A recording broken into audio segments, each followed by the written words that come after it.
नमस्कार, डॉक्टर किरण वाकडे यांच्या मार्गदर्शनाखाली मी प्रतीक्षा भन्साळी तुम्हाला थायरॉइडबद्दल सांगणार आहे. तर आपण थायरॉइड ग्लँडची ॲनाटॉमी पाहणार आहोत, थायरोग्लोसल सिस्ट आणि फिस्टुला काय आहे ते पाहणार आहोत, थायरॉइड स्वेलिंगची क्लासिफिकेशन पाहणार आहोत, रेट्रोस्टर्नल गॉयटर, मॅलिग्नन्सी, मेटास्टॅसिस, हायपोथायरॉइडिझम, हायपरथायरॉइडिझम या सगळ्या गोष्टींचे फीचर्स, या सगळ्या गोष्टी काय आहेत ते पाहणार आहोत. Cancers, papillary carcinoma of thyroid, follicular carcinoma, medullary carcinoma हे पाहणार आहोत. सॉलिटरी थायरॉइड नोड्यूल पाहणार आहोत, ग्रेव्स डिझीज पाहणार आहोत. ठीक आहे, त्यात डिफ्यूज टॉक्सिक गॉयटर पाहणार आहोत आणि थायरॉइडेक्टोमी जे ऑपरेशन आहे त्याचे कॉम्प्लिकेशन्स आपण पाहणार आहोत.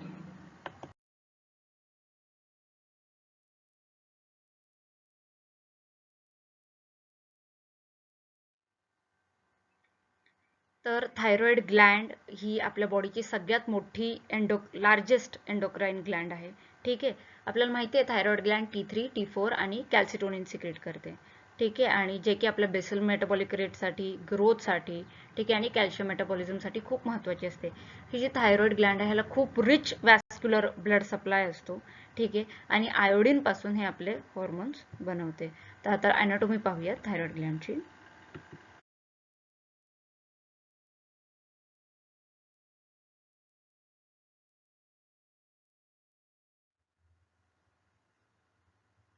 तर आता ॲनाटॉमी ऑफ थायरॉइड ग्लँड पाहताना आपण पहिले त्याचे वेट आणि डायमेन्शन्स पाहूयात. तर थायरॉइड ग्लँड 25 ग्रॅम्स असतं. ठीक आहे, आणि इट इज 5 सेंटीमीटर लॉंग, लांबीने 5 centimetre, 3 centimetre wide and 2 centimetre thick. ठीक आहे, त्याचं जे इस्थमस आहे जे दोन्ही लोब्सला जुळून ठेवते that is 1.25 centimetre in both it's vertical and transverse diameters. आणि हे जे थायरॉइड ग्लँड हे फिमेल्समध्ये युजली जास्त लार्जर असतं आणि प्रेग्नन्सीमध्ये किंवा पाळी येण्याच्या वेळेस, मेन्स्ट्रुएशनच्या वेळेस हे थोडं एनलार्ज होतं साईजमध्ये इन फिमेल्स.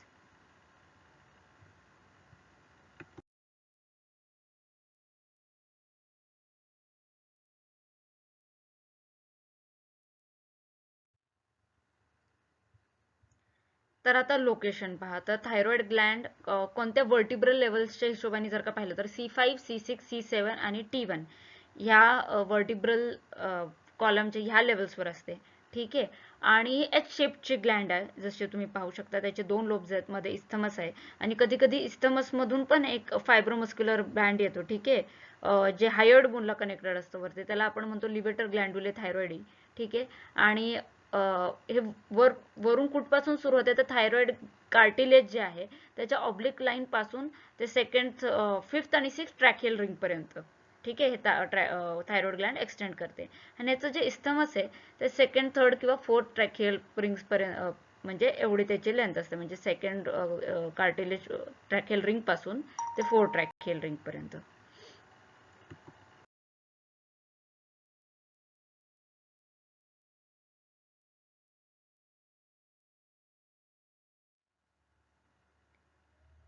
तर आता जी थायरॉइड ग्लँडची कॅप्सूल आहे, ठीक आहे, तर दोन फॉल्स कॅप्सूल असते. ठीक आहे, जी बाहेर असते, आणि ट्रू कॅप्सूल जे ग्लँडच्याच जे काही पेरिफेरल कंडेन्सेशन होतं, ग्लँडचा जो स्ट्रोमा असतो त्याच्यावर त्या स्ट्रोमाचं कंडेन्सेशन होतं, म्हणजे ते थिक होतं आणि मग त्याने बनलेली असते ती ट्रू कॅप्सूल आतमध्ये. आणि बाहेर जे असते जे की डीप सर्वायकल फेशिया किंवा प्री ट्रॅकियल फेशियाने बनलेली असते ती झाली फॉल्स कॅप्सूल. तर पहिले फॉल्स कॅप्सूल बाहेर असते, त्यानंतर ट्रू कॅप्सूल. ठीक आहे, ही ट्रू कॅप्सूल, आणि त्याच्या आतमध्ये तुम्हाला थायरॉइडचे वेन्स आणि त्याचं वेनस प्लेक्सस दिसतं. तर हे प्रोस्टेट पेक्षा वेगळं असतं. प्रेस्टोटमध्ये फॉल्स कॅप्सूल आणि ट्रू कॅप्सूलच्या मध्ये वेनस प्लेक्सस असतं, तसं थायरॉइडमध्ये फॉल्स कॅप्सूल, त्यानंतर ट्रू कॅप्सूल आणि मग त्याच्या खाली वेनस प्लेक्सस, हा त्यामधला फरक आहे. आणि त्यानंतर हे सगळं कसं आहे की जे फॉल्स कॅप्सूल आहे ते डीप सर्वायकल फेशिया किंवा प्री ट्रॅकियल फेशियाने बनलेलं आहे. आपल्याला माहिती आहे जेव्हा आपलं एम्ब्रिओलॉजिकल ओरिजिन होतं, ठीक आहे, तर नेक मसल्सच्या मुवमेंटमुळे जे काही मसल्सच्या सराउंडिंगला जो फेशिया आहे तो थिकन होतो. तर त्या फेशियामध्ये सुपरफिशियल फेशिया आणि डीप फेशिया असे दोन पार्ट्स असतात, आणि त्या डीप फेशियामध्ये त्याचे त्याचे रिजन प्रमाणे त्याचे नावं चेंज होतात. ठीक आहे, तर डीप फेशियामध्ये खूप प्रकार असतात की investing layer of the deep cervical fascia, pretracheal fascia, prevertebral fascia, buccopharyngeal fascia, pharyngobasilar fascia आणि कॅरोटिड शीथ. तर ह्यामधलं जे प्री ट्रेकियल फेशिया आहे ते थायरॉइड ग्लँडला एन्क्लोज करतं. ठीक आहे, ते त्याला कव्हर करतं आणि मागे ते त्याला क्रिकॉइड कार्टिलेज बरोबर जोडून ठेवतं. ठीक आहे. आणि हे जे आहेत प्रीट्रॅकियल फेशियाचे जे थिकनिंग्स आहेत, जे त्याला क्रिकॉइड कार्टिलेज बरोबर जोडून ठेवतो, त्याला आपण म्हणतो सस्पेन्सरी लिगामेंट्स ऑफ बेरी. ठीक आहे, which connects the lobe to the cricoid cartilage. ठीक आहे. तर त्याचे कॅप्सूल्स आपण पाहिले थायरॉइडचे. ठीक आहे. त्याच्यानंतर त्याचे व्हेनस प्लेक्सस कुठे असतं ते पाहिलं, आणि त्यानंतर कोणता फेशिया त्याला शाबूत धरून ठेवतं क्रिकॉइड कार्टिलेज बरोबर ते पण आपण पाहिलं.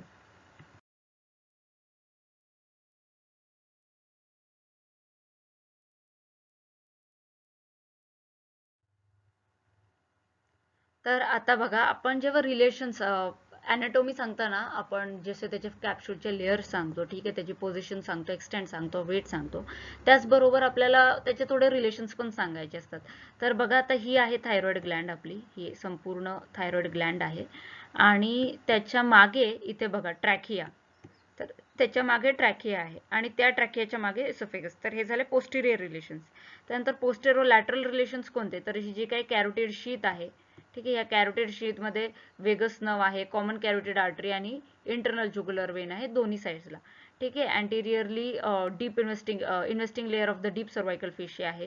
ठीक आहे. त्याच्या साईडला मसल्स आहेत, स्टर्नोथायरॉइड, स्टर्नोहायॉइड, ओमोहायॉइडची सुपिरियर बेली, स्टर्नोक्लिडोमॅस्टॉइड. ठीक आहे. तर हे सगळे, आणि थायरॉइड ग्लँडच्या मागेच पॅराथायरॉइड ग्लँडचे असे चार छोटे छोटे ओव्हल शेप्सचे लोब्स असतात. थायरॉइड पॅराथायरॉइड ग्लँडचे ग्लँड्स असतात चार छोटे. ठीक आहे. तर हे बघा, इथे पण तुम्हाला त्याचे रिलेशन्स दिसतील. मागे क्रिकॉइड कार्टिलेज आहे, त्यानंतर वेगस नर्व वगैरे, हे सगळं तुम्हाला या फिगरवरून तुम्हाला रिलेशन्स लिहिता येतील.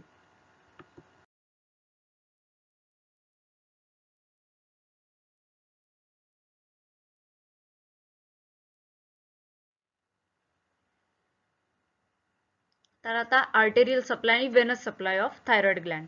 तर बघा, हा आर्च ऑफ आवर्टा आपल्याला दिसतोय. ठीक आहे. आर्च ऑफ आवर्टा पासून कॉमन कॅरोटिड आर्टरी येते. ठीक आहे, लेफ्ट साइडला, आणि त्यापासून एक्सटर्नल आणि इंटरनल कॅरोटिड आर्टरी येते. हे पहा, ही एक्सटर्नल कॅरोटिड आर्टरी. ह्या एक्सटर्नल कॅरोटिड आर्टरी जी पहिली ब्रांच आहे सुपिरियर थायरॉइड आर्टरी, ती सप्लाय करते थायरॉइडला. ठीक आहे. त्यानंतर इकडे बघा, हे जे आर्च ऑफ आर्टा आहे त्यापासूनच येते सबक्लेवियन आर्टरी, आणि ह्या सबक्लेवियन आर्टरीच्या थायरो सर्वायकल ट्रंक पासून येते इन्फिरियर थायरॉइड आर्टरी. तर ही पण सप्लाय करते थायरॉइडला. त्यानंतर जे राईट साइडला ब्रॅकिओसेफॅलिक ट्रंक आहे, ओकेजनली त्यापासून एक आर्टरी येते, त्याला आपण म्हणतो थायरॉइडिया इमा आर्टरी. ठीक आहे. आणि चौथी आर्टरी आहे ऍक्सेसरी थायरॉइड आर्टरी. तर हा जो आर्च ऑफ आवर्टा जो आहे तो, ते जेव्हा डिसेंड होतं, ठीक आहे, तेव्हा ते इसोफेगसला आणि ट्रॅकियाला ब्रांचेस देतं.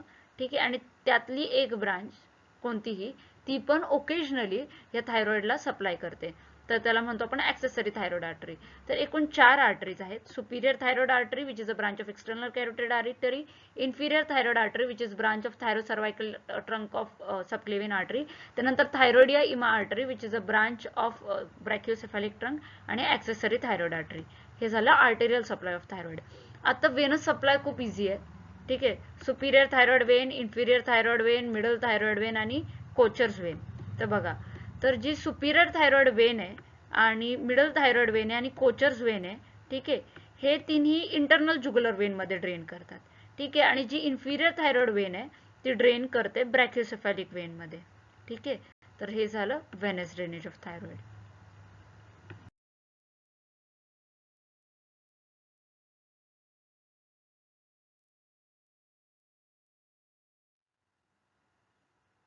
तर आता लिम्फॅटिक ड्रेनेज पाहूया थायरॉइडचा. ठीक आहे. तर अप्पर ग्रुप, ठीक आहे, तर it drains into prelaryngeal lymph nodes. ठीक आहे, lying in front of the larynx. ठीक आहे. And upper deep cervical lymph nodes. तर जे अप्पर ग्रुप आहेत, म्हणजे अप्पर पार्ट आहे थायरॉइडचा, it drains into the prelaryngeal lymph nodes आणि अप्पर डीप सर्वायकल, किंवा त्यालाच म्हणतात जुगुलर डायगॅस्ट्रिक नोड्स. हे पहा, जुगुलर डायगॅस्ट्रिक नोड्स येते आणि प्रीलॅरिंजियल नोड्स इथे. आणि जे लोअर पार्ट आहे, it drains into the pretracheal nodes. ठीक आहे. आणि lower deep cervical lymph nodes आणि group of lymph nodes along the recurrent laryngeal nerves. तर बघा, pretracheal lymph nodes along the recurrent laryngeal nerve आणि lower deep cervical lymph nodes, इकडे याचा supply असतो. ठीक आहे. बघा, lower deep cervical lymph nodes. तर हे झालं लिम्फॅटिक ड्रेनेज. आता नर्व सप्लाय काय आहे, तर पॅरासिम्पॅथेटिक सप्लाय आणि सिम्पॅथेटिक सप्लाय. तर पॅरासिम्पॅथेटिक सप्लाय आपल्याला वेगस नर्व पासून मिळतो, ठीक आहे, आणि वेगस नर्व पासूनच जी रिकरंट लॅरिंजियल नर्व येते ती पण थायरॉइडला सप्लाय करते, ठीक आहे. वेगस नर्व पासून एक्सटर्नल लॅरिंजियल नर्व आणि सुपिरियर लॅरिंजियल नर्व आणि रिकरंट लॅरिंजियल नर्व, आणि सुपिरियर लॅरिंजियल नर्व पासून एक्सटर्नल लॅरिंजियल नर्व येते जी वरती सप्लाय करते, आणि मग खाली आपल्याला रिकरंट लॅरिंजियल नर्व पासून सप्लाय भेटतो, ठीक आहे. आणि सिम्पॅथेटिक सप्लाय कुठून मिळतो? सर्वायकल सिम्पॅथेटिक गँग्लिया, त्याचे जे सुपरियर, मिडल आणि इन्फिरियर पार्ट्स आहेत सर्वायकल सिम्पॅथेटिक गँग्लियाचे, तर especially middle sympathetic ganglia, middle cervical sympathetic ganglia पासून सिम्पॅथेटिक सप्लाय भेटतो थायरॉइडला.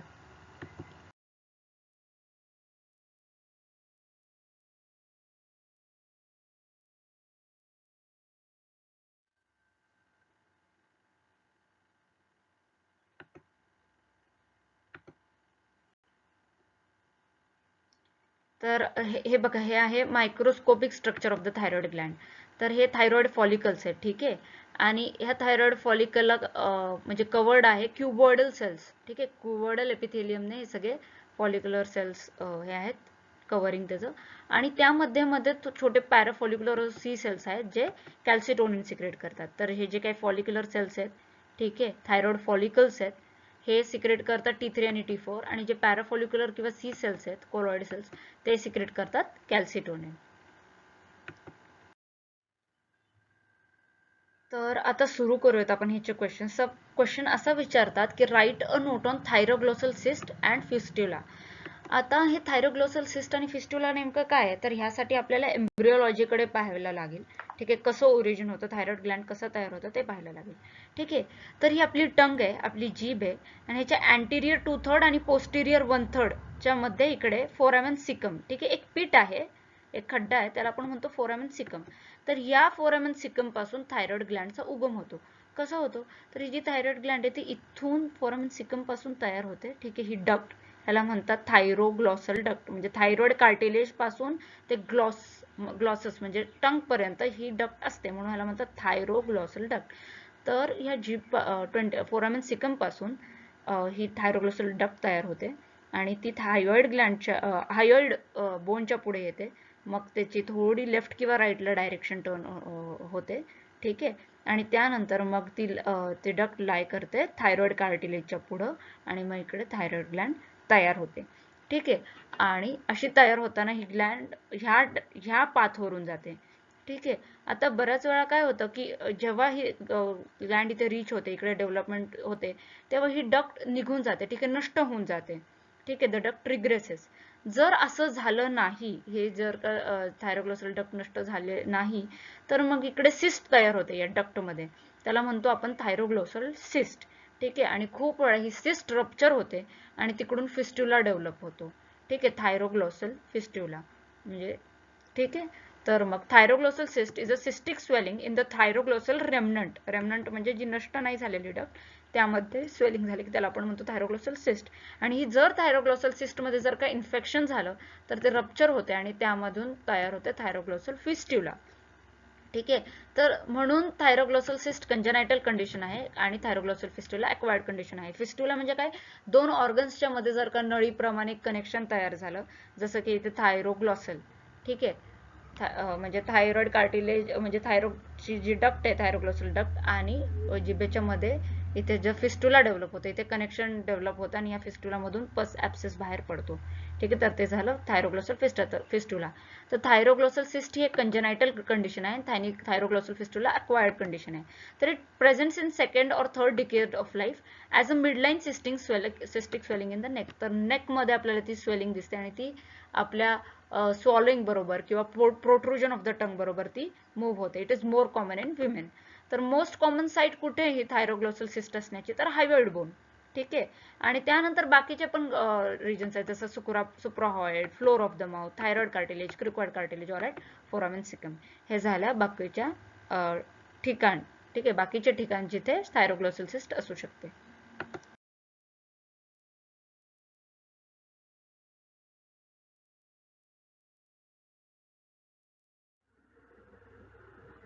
आता क्लिनिकल फीचर्स काय आहेत या थायरोग्लॉसल सिस्ट आणि फिस्ट्युलाचे? तर cyst is a midline soft cystic fluctuant swelling in the neck that moves up with deglutition as well as with protrusion of the tongue. हे मी तुम्हाला सांगितलं की गिळताना आणि टंग जेव्हा आपण बाहेर काढतो जीभ with protrusion of the tongue, it moves with the thyroglossal cyst moves with these movements. ठीक आहे, ते मध्ये असतं सॉफ्ट सिस्टिक, असं वाटतं पाण्याने भरले, सो सिस्टिक आणि फ्लक्च्युएंट आपण दोन्ही बाजूला त्याला मूव्ह करू शकतो. The surface of the swelling is smooth and is mobile sideways and not fix to the surrounding structures as well as overlying skin.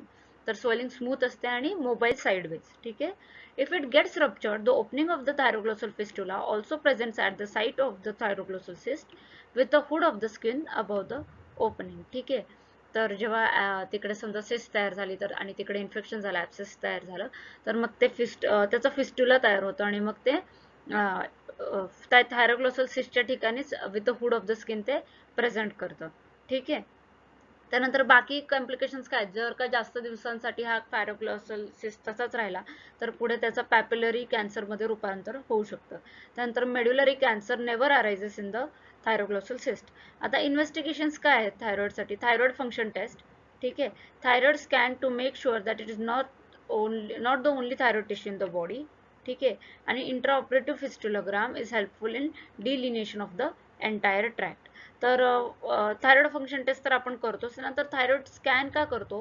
कारण की बऱ्याच वेळा कसं असतं, आपण म्हणतो की ते जे काही डक्ट आहे किंवा त्याची सिस्ट आहे ती एक्ससाइज करून टाकायची, पण बऱ्याच वेळा असं असतं की ते ग्लँड नसतेच तिथं, फक्त त्या सिस्टमध्ये एक छोटासा थायरॉइड ग्लँडचा टिश्यू असतो आणि जर का आपण ते पण काढून टाकलं तर पेशंट हायपोथायरॉइडिझम मध्ये जाऊ शकतो. म्हणून आपण थायरॉइड स्कॅन करतो हे कन्फर्म करायला की आणखी प्रॉपर थायरॉइड ग्लँड प्रेझेंट आहे ना, आणि फक्त हा थायरॉइडचा टिश्यूच एक थायरॉइडचा कंपोनेंट तर नाही आहे ना बॉडीमध्ये, यासाठी आपण थायरॉइड स्कॅन करतो. ठीक आहे. त्यानंतर इंट्राऑपरेटिव्ह फिस्टुलोग्राम हे आपण ऑपरेशन करताना करतो. ठीक आहे. फिस्टुलाला कधीच ॲब्सेस किंवा सिस्ट असेल तर कधीच आपण त्याला पुन्हा असं फिस्टुलोग्रामने डिलिनिएट नाही करत ऑपरेशन आधी, किंवा नाहीतर मग त्या ॲब्सेसचं तेव्हाच फिस्टुलामध्ये आपण स्वतःच रूपांतर करू. ठीक आहे. म्हणूनच आपण इन्सिजन आणि ड्रेनेज करत नाही.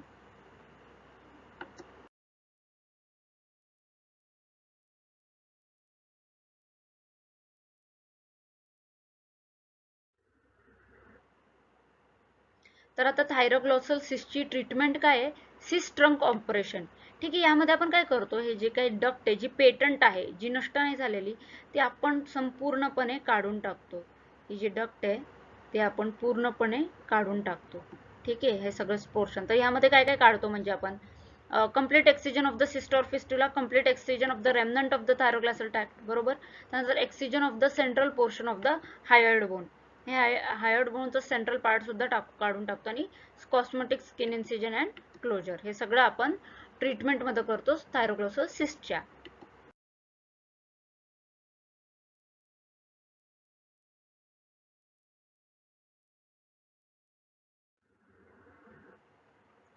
तर आतापर्यंत आपण थायरोग्लोसल सिस्ट बद्दल सगळं पाहिलं. आता आपण पाहूया थायरॉइड स्वेलिंग्स बद्दल. तर गॉयटर म्हणजे नेमकं काय? Enlargement of thyroid gland due to any cause is called goitre. तर या गॉयटरचे प्रकार आहेत: euthyroid simple goitre, neoplastic goitre, toxic goitre किंवा अँड इन्फ्लामेटरी गॉयटर. तर आता आपण सगळं पाहूया. तर युथायरॉइड सिंपल गॉयटरमध्ये डिफ्यूज गॉयटर आणि मल्टीनोड्युलर गॉयटर. तर डिफ्यूज गॉयटरला आपण एंडेमिक गॉयटर पण म्हणतो. ठीक आहे. आणि Wien it affects more than 5% population of an area. तर हे कशामुळे पण असू शकतं, जसं की आपल्या हिमालयन बेल्टमध्ये एंडेमिक गॉयटर आहे. ठीक आहे. त्या ठिकाणी सगळ्यांनाच गॉयटर आहे आयोडीनच्या कमतरतेमुळे. ठीक आहे. आणि अजून ह्याच्यात प्रायमरी कॉजेस जसे की फिजिओलॉजिकली पण गॉयटर होतो पुबर्टीमध्ये, किंवा काही ड्रग्सचं सेवन केल्यामुळे, जसं की अमायनो सॅलिसालिक ॲसिड. त्यानंतर आयर्न डेफिशियन्सीमुळे, आयर्न डेफिशियंटी गॉयटर. ठीक आहे. त्यानंतर मल्टीनोड्युलर गॉयटर आपण डीपमध्ये पाहूयात पुढे. त्यानंतर निओप्लास्टिक गॉयटरमध्ये कॅन्सर्समुळे, जसं की बिनाइन आणि मॅलिग्नंट. त्यामध्ये बिनाइनमध्ये कोलॉइड नोड्यूल. ठीक आहे. It is most common solitary nodule. त्यानंतर सिस्ट आणि त्यानंतर फॉलिक्युलर आयडेनोमा. आपण हे प्रत्येक गोष्ट डिटेलमध्ये पाहूया. ठीक आहे. सिस्ट आपण पाहिली, थायरोग्लोसल सिस्ट. आता मॅलिग्नंटमध्ये डिफरन्शिएटेड, अनडिफरन्शिएटेड आणि मिझेनकायमल. तर डिफरन्शिएटेडमध्ये पॅपिलरी, फॉलिक्युलर आणि मेड्युलरी. मेड्युलरी ते जे की पॅराफॉलिक्युलर सेल्समधून अराईज होतं. ठीक आहे. त्यानंतर अनडिफरन्शिएटेडमध्ये ॲनाप्लास्टिक आणि मिझेनकायममध्ये लिम्फोमा. नॉन हॉजकिन्स लिम्फोमा, त्यानंतर सार्कोमा आणि मेटास्टेसिस. ठीक आहे. त्यानंतर टॉक्सिक गॉयटर, ज्यात टॉक्सिसिटीचे पण सिम्पटम्स दिसतात, CVS आणि आय सायन्स पण असतात. तर diffuse toxic goitre Graves disease, याबद्दल आपण डिटेलमध्ये पाहूयात. मल्टीनोड्युलर गॉयटर आणि टॉक्सिक सॉल्युटरी अडोनोमा, त्यामध्ये प्लमर्स डिझीज. तर जे मल्टीनोड्युलर गॉयटर आहे, तर यामध्ये नोड्यूल्स जे असतात ते इनॅक्टिव्ह असतात आणि जे काही इंटरव्हिनिंग टिश्यू असतो मध्ये, ठीक आहे, तो हायपर ऍक्टिव्ह असतो. ठीक आहे. तसंच पण प्लमर्स डिझीजमध्ये उलटं, की एक सिंगलच नोडूल असतो आणि तो नोडूल हायपर ऍक्टिव्ह असतो आणि एनलार्ज असतो. बाकी इन्फ्लमेटरी गॉयटर इन्फेक्टिव्ह कॉजेसमुळे किंवा ऑटोइम्युन कॉजेसमुळे किंवा फायब्रोजिंग कॉजेसमुळे. तर इन्फेक्टिव्ह कॉजेसमुळे ॲक्यूट बॅक्टेरियल सुप्युरेटिव्ह, ठीक आहे. सब ॲक्यूटमध्ये ड्यूक वर्वियन्स, त्यालाच म्हणतो व्हायरल इन्फ्लमेटरी गॉयटर, ठीक आहे, किंवा ग्रॅन्युलोमॅटस किंवा जायंट सेल गॉयटर. ठीक आहे. तर ह्यामध्ये मोस्टली हे अप्पर रेस्पिरेटरी ट्रॅक्ट इन्फेक्शन नंतर होतं, secondary to upper respiratory tract infection. आणि ह्याच्यामध्ये नेकमध्ये पेन असतं, फीवर असतं, अशा गोष्टींवरून आपण पण क्लिनिकली पाहू शकतो की हे इन्फ्लमेटरी गॉयटर आहे ड्यू टू इन्फेक्शन और ड्यूकवर्वियन्स गॉयटर. त्यानंतर chronic due to tuberculosis and syphilis. आता ऑटोइम्युन कॉजेस काय आहेत? Chronic lymphocytic thyroiditis called Hashimoto's thyroiditis आणि अमायलॉइडोसिस. तर हर्शिमोटोस थायरॉइडायटिस काय आहे की ह्यामध्ये थायरॉइड ग्लँडचे जे एन्झाईम्स आहेत, ठीक आहे, त्याच्या अगेन्स्टच अँटीबॉडी तयार करते बॉडी. जे काही आपलं थायरॉइड पेरोक्साइडेज आणि थायरोग्लोब्युलिन जे काही आपलं एन्झाईम्स आहेत, प्रोटीन्स आहेत, त्याच्या अगेन्स्टच अँटीबॉडीज तयार केले जातात ह्या ऑटोइम्युन डिसऑर्डरमध्ये. ठीक आहे. आणि अमायलोडिसिसमध्ये ॲबनॉर्मल प्रोटीन डेव्हलपमेंट होते. ठीक आहे. आणि त्यामुळे सुद्धा आपली बॉडी त्यांच्यावर अटॅक करते, त्या ग्लँडच्या किंवा त्या प्रोटीन्सवर. ठीक आहे. आणि फायब्रोजिंगमध्ये काय? Reduce thyroiditis. तर ह्यामध्ये काय की इन्फ्लमेशन होतं, फायब्रोसिस होतं. ठीक आहे. आणि मग त्यामुळे हार्ड मास वाटतो आपल्याला नेकमध्ये आणि मग हा हार्ड मास मग नंतर ट्रॅकियावर प्रेशर देतो आणि मग रेस्पिरेटरी डिस्ट्रेस होऊ शकतो. ठीक आहे. हे आपण पुढे पाहूया डिटेलमध्ये, पण ही झाली क्लासिफिकेशन ऑफ थायरॉइड एनलार्जमेंट.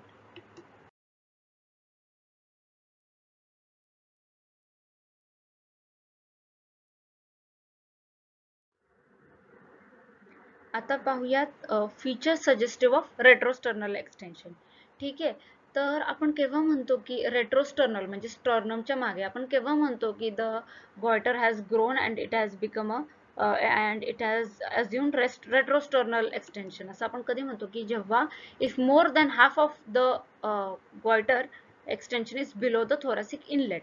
तर थोरॅसिक इनलेट पेक्षा अर्ध्यापेक्षा म्हणजे त्या ग्लँडचा अर्ध्यापेक्षा जास्त भाग जर थोरॅसिक इनलेटच्या खाली गेला असेल तर आपण म्हणू की रेट्रोस्टर्नल एक्सटेन्शन झाले. तर मग आता नेमकं हे थोरॅसिक इनलेट कुठे आणि कसं असतं? तर आपल्याला माहिती आहे की थोरॅसिक इनलेट मागून T1 वर्टिब्रा पासून सुरू होतं आणि फर्स्ट ड्रिप जे आहे त्याचे लॅटरल पार्ट्स असं त्याला सी टाईप आकार देतात आणि पुढे मॅनुब्रियमच्या पण वरती, ह्याला म्हणतो आपण थोरॅसिक इनलेट. ठीक आहे. मागे T1 ते पुढे आपलं मॅनुब्रियम स्टर्नी. ठीक आहे. ह्याच्यापेक्षा खाली जर त्या ग्लँडच्या अर्ध्यापेक्षा जास्त भाग असला तर आपण म्हणू रेट्रोस्टर्नल गॉयटर आहे. तर ह्याच्यात काय काय दिसतं आपल्याला? एवढा गॉयटर ग्रो झालेला असतो, एवढा वाढलेला असतो आकाराने की श्वास घ्यायला त्रास होतो, कारण ते आपली जी श्वसन नलिका आहे, ट्रॅकिया आहे, त्याच्यावर तो दबाव टाकतो. तर so there is history of nocturnal dyspnoea. ठीक आहे. रात्री झोपताना श्वास घ्यायला त्रास होतो. ठीक आहे. Inability to palpate the tracheal rings, एवढा ग्रो झालेला असतो की जे ट्रॅकियल रिंग्स आहेत ते आपल्याला पाल्पेट करता येत नाही. ठीक आहे. Dilated veins in the neck, puffiness and flushing of face, हे आपल्याला दिसतं. डल परकशन नोट ऑन मॅन्युब्रियम, तर परकस करताना आपल्याला मॅन्युब्रियमवर डल नोट दिसते, ऐकू येते. ठीक आहे. त्यानंतर tracheal deviation and scabbard trachea, trachea deviate होते नॉर्मल पोझिशन पासून. ठीक आहे. आणि स्कबार्ड ट्रॅकिया म्हणजे काय की त्या एनलार्ज थायरॉइड ग्लँडने किंवा एनलार्ज गॉयटरने एवढा दबाव टाकलेला असतो श्वसन नलिकेवर किंवा ट्रॅकियावर की ट्रॅकिया एकदम अशी तलवारीच्या पातेसारखी पातळ झालेली असते. ठीक आहे. स्लिट लाईक झालेली असते आणि श्वास घेताना आवाज येतो, whistling sound produce during breathing called stridor असा तयार होतो. म्हणून या ट्रॅकियाला आपण स्कबार्ड ट्रॅकिया म्हणतो. अगदी पातळ झालेली असते ट्रॅकिया, आजूबाजूने एनलार्ज गॉयटरचं प्रेशर पडल्यामुळे. ठीक आहे. त्यानंतर पेम्बर्टन साईन पॉझिटिव्ह, आपण जर पेशंटला हात कानाला लावून वरती घ्या असं म्हटलं की हात वरती घ्या आणि हात कानाला टेकले पाहिजेत असे. ठीक आहे. आणि मग 1 मिनिटासाठी किंवा 1.5 मिनिटासाठी थांबलो तर त्या माणसाचा चेहरा लाल होतो, ठीक आहे, आणि श्वास घ्यायला त्रास होतो त्या व्यक्तीला, तर ह्याला म्हणतो आपण facial congestion and respiratory distress on holding the upper limb above head in full abduction, and this is called Pemberton sign positive, which occurs in the retrosternal extension of thyroid. It is called retrosternal goiter.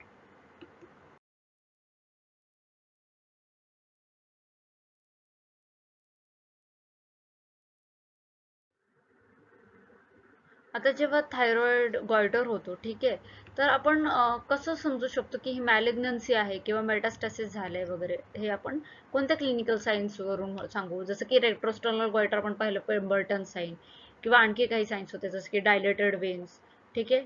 तर मॅलिग्नन्सी आपण कोणत्या features वरून बघू? एक तर history of dysphasia, dyspnoea और hoarseness of voice. Dysphasia म्हणजे swallow करताना डिफिकल्टी होते, अन्न गिळताना डिफिकल्टी होते. डिस्निया श्वास घ्यायला त्रास होतो, आणि होर्सनेस ऑफ व्हॉइस, ठीक आहे, तर आवाज होर्स होऊन जातो, ठीक आहे. हे कशामुळे होतं की रिकरंट लेरिंजियल नर्वला डॅमेज झाल्यामुळे. त्यानंतर हार्ड कन्सिस्टन्सी, फिक्सिटिव्ह सराउंडिंग्स, ठीक आहे, फिक्सिटिव्ह सराउंडिंग्स, लिम्फ नोड मेटास्टेसिस, ठीक आहे, स्कबार्ड ट्रॅकिया आपण पाहिलं, स्कबार्ड ट्रॅकियामध्ये काय होतं, आणि हॉर्नर सिंड्रोम.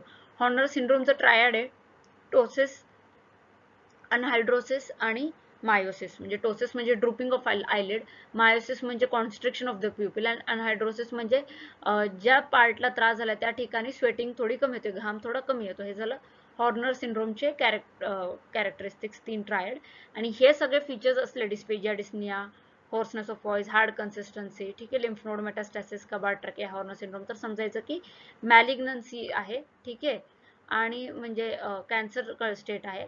आणि जर मेटास्टॅसिस जर झाले असेल तर अजून काय काय फीचर्स दिसतात, तर history of recent weight loss, anorexia, anorexia म्हणजे भूक कमी लागणे किंवा न लागणे, बोन पेन्स, ठीक आहे, हाडामध्ये पेन होतो, ठीक आहे, स्काल्प स्वेलिंग्स, ठीक आहे, कारण ह्या सगळ्या ऑर्गन्समध्ये ते मेटास्टॅटिक किंवा कॅन्सर सेल्स पोहोचलेले असतात. Enlarge hard lymph nodes in the neck, ascites nodular liver, and pleural effusion or consolidation. This all occurs in case of metastasis, and these features are suggestive of malignancy or metastasis in the of the thyroid, you know, cancer due to the uh, cancer of the thyroid.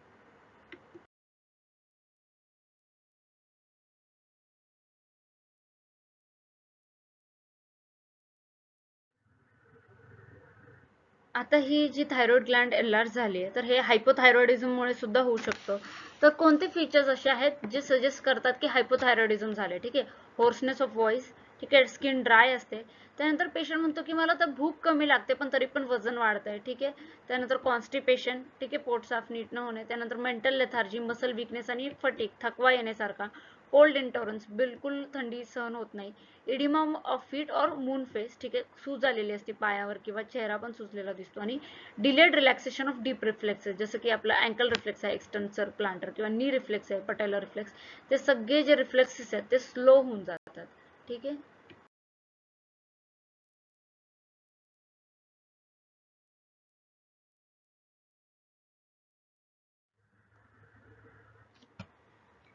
तर आता आपण हे सगळं का पाहतोय की प्रश्न तुम्हाला विचारू शकतात की क्लासिफिकेशन ऑफ द गॉयटर ते आपण पाहिलेलं आहे, पण मग तुम्हाला विचारू शकतात की रेट्रोस्टर्नल एक्सटेन्शनचे फीचर्स सांगा, किंवा मॅलिग्नन्सी आहे तर त्यात काय. म्हणून आपण काय पाहतोय की गॉयटरची आपण क्लासिफिकेशन पाहिली, आणि त्यानंतर हे गॉयटर कोणत्या कोणत्या कॉजेसमुळे होऊ शकतो आणि ते कॉजेस, त्याचे क्लिनिकल फीचर्स आपण इलॅबोरेट केलेत. जसं की हे गॉयटर जर काय रेट्रोस्टर्नल एक्सटेन्शनमुळे असेल तर काय फीचर्स दिसतील, मॅलिग्नन्सीमुळे असेल तर काय फीचर्स दिसतील, मेटास्टासिसमुळे असेल तर काय, हायपोथायरॉइडिझममुळे असेल तर काय, हायपरथायरॉइडिझममुळे असेल तर काय, हे सगळं आपण पाहतोय. तर आता शेवटी आपण हायपरथायरॉइडिझममुळे जर गॉयटर झालेला असेल तर काय काय फीचर्स दिसतात, तर sweating of palms and hands, ठीक आहे, तर हात नेहमी असे मॉइस्ट असतात, ठीक आहे. त्यानंतर स्वेटिंग असते हातावर, त्यामध्ये त्यानंतर पाल्पिटेशन, पाल्पिटेशन म्हणजे abnormal sensation of one's own heartbeat, असं धडधड होते असं पेशंट म्हणेल, ठीक आहे. एक्झर्शनल डिस्निया, ठीक आहे, की थोडं जरी काम केलं किंवा थोडं जरी चाललं तरी लगेच दम लागतो पेशंटला. ट्रिमर्स म्हणजे थोडं नाही का असं बारीक थरथर कापणे, त्याला आपण ट्रिमर्स म्हणतो. त्यानंतर I symptoms such as diplopia, म्हणजे दोन म्हणजे डबल विजन ज्याला आपण म्हणतो, की एकच गोष्ट आहे ती दोन दिसते, म्हणजे एक पेन्सिल ठेवली असेल तर त्या व्यक्तीला दोन दिसेल, असे थोडं डिप्लोपिया, ठीक आहे. आय पेन, डोळ्यामध्ये दुखणे, आणि प्रोप्टोसिस म्हणजे बल्जिंग ऑफ द आय. त्यानंतर increased appetite and weight loss, ठीक आहे, म्हणजे भूक तर खूप वाढली आणि खूप जेवतो पेशंट तरी पण वजन कमी होते. त्यानंतर डायरिया, ठीक आहे. त्यानंतर इंटॉलरन्स म्हणजे बिलकुल गरमी सहन होत नाही. त्यानंतर इन्सॉम्निया, ठीक आहे, झोप निघून जाते. मेन्स्ट्रुअल डिस्टर्बन्सेस, पाळी मध्ये इरेग्युलरिटी किंवा पाळीचे बाकी त्रास असणे. त्यानंतर tremors of involuntary muscles tested at tongue or fingers of outstretched hand. तर जेव्हा त्या पेशंटला आपण हात पुढे असे आउटस्ट्रेच करायला लावतो तेव्हा हात असे थरथर कापतात किंवा स्टेबल राहत नाहीत. ठीक आहे, त्याला आपण म्हणतो ट्रिमर्स. त्यानंतर ट्रॅकिकार्डिया किंवा म्हणजे ब्लड जे काय आपला हार्ट रेट आहे तो इन्क्रीज होणे. ठीक आहे. Bounding pulse evaluated during sleeping pulse rate. ठीक आहे. वॉर्म अँड मॉइस्ट पाम्स हे आपण पाहिलं. आणि thickened skin and coarse hair. ठीक आहे. Bruit or thrill on the lump. तर जिकडे लंप आहे किंवा स्वेलिंग आहे तिकडे आपल्याला बुरुई ऐकू येते. बुरुई किंवा thrill is a palpable murmur and bruit is an auscultatory sound, abnormal auscultatory sound heard due to turbulent blood flow. ठीक आहे, हे आपल्याला ऐकू येतं आणि जाणवतं. हे सगळे फीचर्स आहेत सजेस्टिव्ह ऑफ हायपरथायरॉइडिझम. आणि हा प्रश्न आल्यावर आपण हे सगळं लिहू शकतो.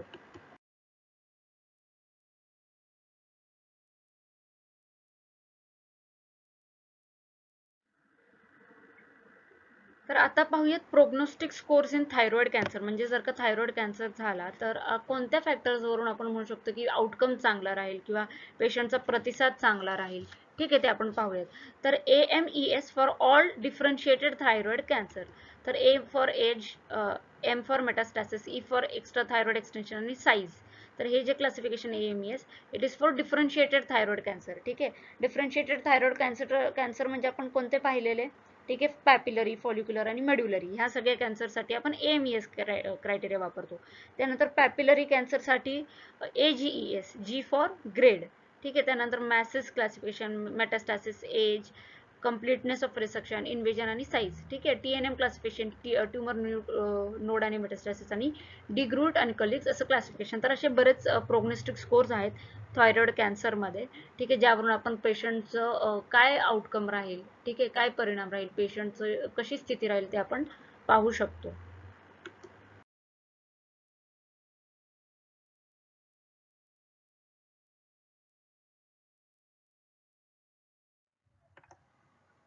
तर आतापर्यंत आपण hypothyroidism, hyperthyroidism, retrosternal goitre, metastatic disease, तर हे जे काही स्वेलिंग ऑफ द थायरॉइड ग्लँडचे कॉजेस आहेत ते पाहिले. आता आपण कॅन्सर्सकडे वळूया. ठीक आहे. तर असे प्रश्न विचारले जातात की write a note on papillary thyroid cancer किंवा write a note on follicular thyroid cancer. ठीक आहे. तर आपण आता पॅपिलरी थायरॉइड कॅन्सर पाहूया. It is the most common thyroid cancer. ठीक आहे. It is a differentiated thyroid cancer arising from the follicular epithelium. तर जे काही थायरॉइड ग्लँडचे फॉलिकल्स आहेत ते क्युबोइडल एपिथेलियल सेल्सनी सराउंड केले जातात. तर त्यापासून त्या फॉलिक्युलर एपिथेलियलपासून जे काही कॅन्सर अराईज होतो त्याला आपण म्हणतो पॅपिलरी थायरॉइड कॅन्सर. तर ह्यामध्ये रिस्क फॅक्टर्स काय आहेत. हेरिडिटरी एकतर की RET, MET, BRF, RAS ह्या जीन्सचं जर म्युटेशन झालं तर आपण पॅपिलरी थायरॉइड कॅन्सर म्हणतो. त्यानंतर फॅमिलियल ॲडेनोमॅटस पॉलिपोसिस, वर्नर सिंड्रोम, मॅक्यून अल्ब्राईट सिंड्रोम. ठीक आहे, या सगळे सिंड्रोम्स बरोबर असोसिएटेड असतं. ठीक आहे, जास्त. त्यानंतर एक्सपोजर टू रेडिएशन हा सुद्धा एक रिस्क फॅक्टर आहे. त्याची पॅथॉलॉजी काय आहे. एकतर हा ट्यूमर हार्ड असतो आणि त्यानंतर जे काय आपण जर फोकल रिजन्स पाहिले थायरॉइडचे तर एका फोकल रिजनमध्ये खूप नाही का मल्टिपल रिजन्स असतात, म्हणून आपण ह्याला मल्टीफोकल रिजन्स आहेत असं म्हणतो पॅपिलरी थायरॉइड कॅन्सरमध्ये. त्यानंतर कट सरफेस केल्यावर आपल्या लिजन्समध्ये कॅल्सिफिकेशनचे एरियाज दिसतात. त्यानंतर मायक्रोस्कोपीमध्ये जे काही एपिथिलियल सेल्स आहेत त्यावर आपल्याला पॅपिलरी प्रोजेक्शन्स दिसतात, म्हणूनच आपण ह्याला पॅपिलरी थायरॉइड कॅन्सर म्हणतो. आणि मग काय आहे की सामोमा बॉडीज आणि ऑर्फन आणि आयन्युक्लियर दिसतात. तर हे सगळं काय आहे की जे काय एपिथिलियल सेल्स आहेत, ठीक आहे, आपण काय करतो, सपोज आपण FNAC केली या थायरॉइड टिश्यूची, तर FNACवर आपल्याला आढळतं की जे काही एपिथिलियल सेल्स आहेत त्याच्यावर पॅपिलरी प्रोजेक्शन्स अरेंज झाले. ठीक आहे. आणि बऱ्याच वेळा हे पॅपिलरी प्रोजेक्शन्स खूप फास्ट रॅपिडली ग्रो होतात, पण तेवढंच रॅपिडली ब्लड सप्लाय किंवा तेवढंच ॲडिक्वेट पर्याप्त त्यांना रक्तपुरवठा भेटत नाही, त्यामुळे हे सेल्स मरतात. ठीक आहे. ज्या सेल्सवर एपिथेलियल प्रोजेक्शन्स आहेत त्यांना जर का रक्तपुरवठा व्यवस्थित मिळाला नाही तर ते मरतात आणि त्या सेल्सला आपण सॅमोमा बॉडीज म्हणतो. So psammoma bodies are basically dead papillary cells. Okay. And so जे काही सेल्स आहेत तर त्या सेल्सचा क्लिअर सायटोप्लाझ्म असतो आणि डेन्स न्यूक्लियस असतो. तर असं एक क्लिअर सायटोप्लाझम आणि डेन्स न्यूक्लियस, ठीक आहे, जेव्हा आपण मायक्रोस्कोपवर पाहतो तर ते IS टाईप दिसतात, तर म्हणूनच आपण त्यांना म्हणतो ऑर्फन ॲनियन न्यूक्लियाय. ठीक आहे. तर हे असं झालं ह्याची मायक्रोस्कोपी. त्यानंतर याचा लिम्फॅटिक स्प्रेड जास्त कॉमन आहे as compared to haematogenous spread.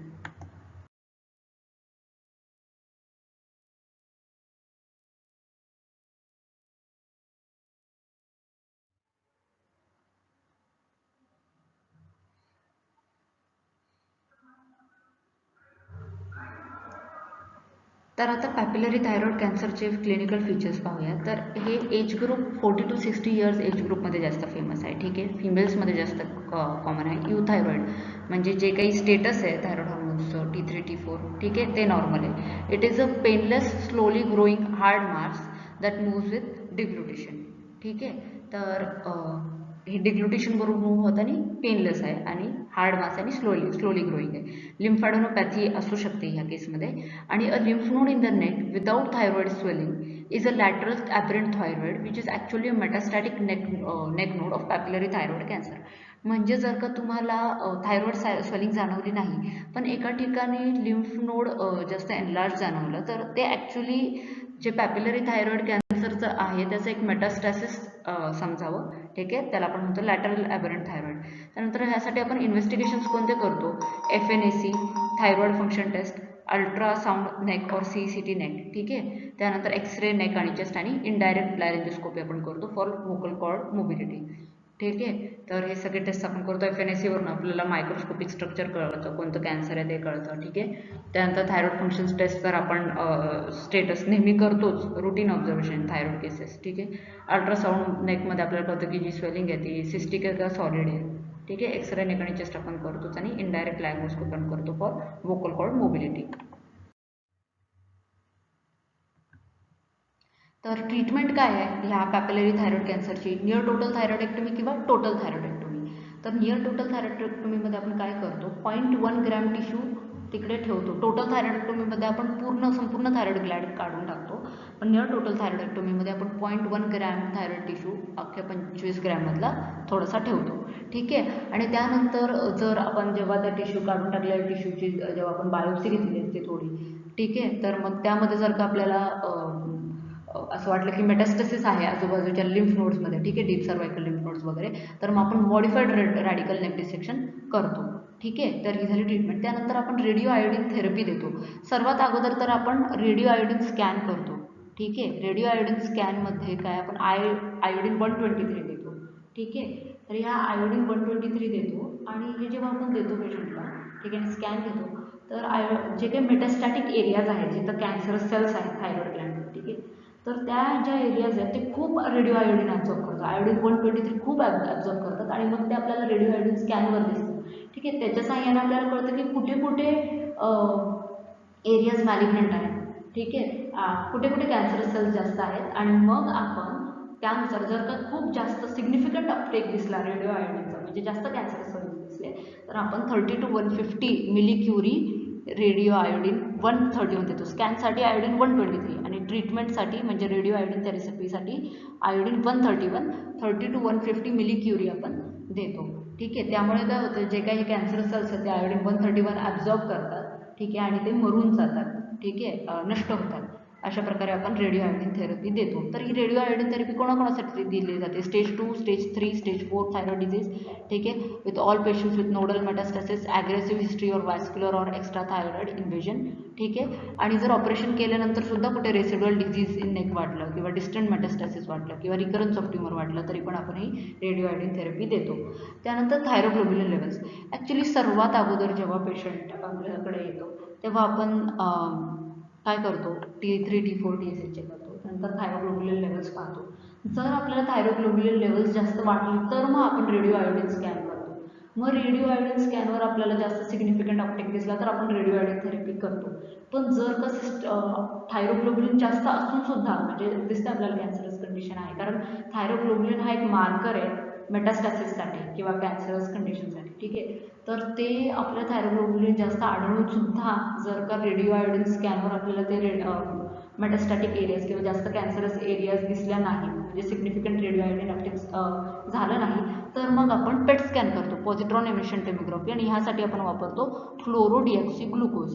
ठीक आहे. तर हे वापरतो, तर जे काही कॅन्सर सेल्स आहेत ते हे फ्लोरोडायऑक्सी ग्लुकोज ॲब्झॉर्ब करतात आणि मग ते आपल्याला दिसतं कुठे कुठे जास्त ॲब्झॉर्ब केलेलं आहे, त्याप्रमाणे आपण रेडिओ थेरपी देतो. त्यानंतर आपण दररोज पेशंटला थायरॉक्सिन पण देतो, ठीक आहे, सप्रेस करण्यासाठी for a suppression dose of 2 to 2.5 microgram per kg per day.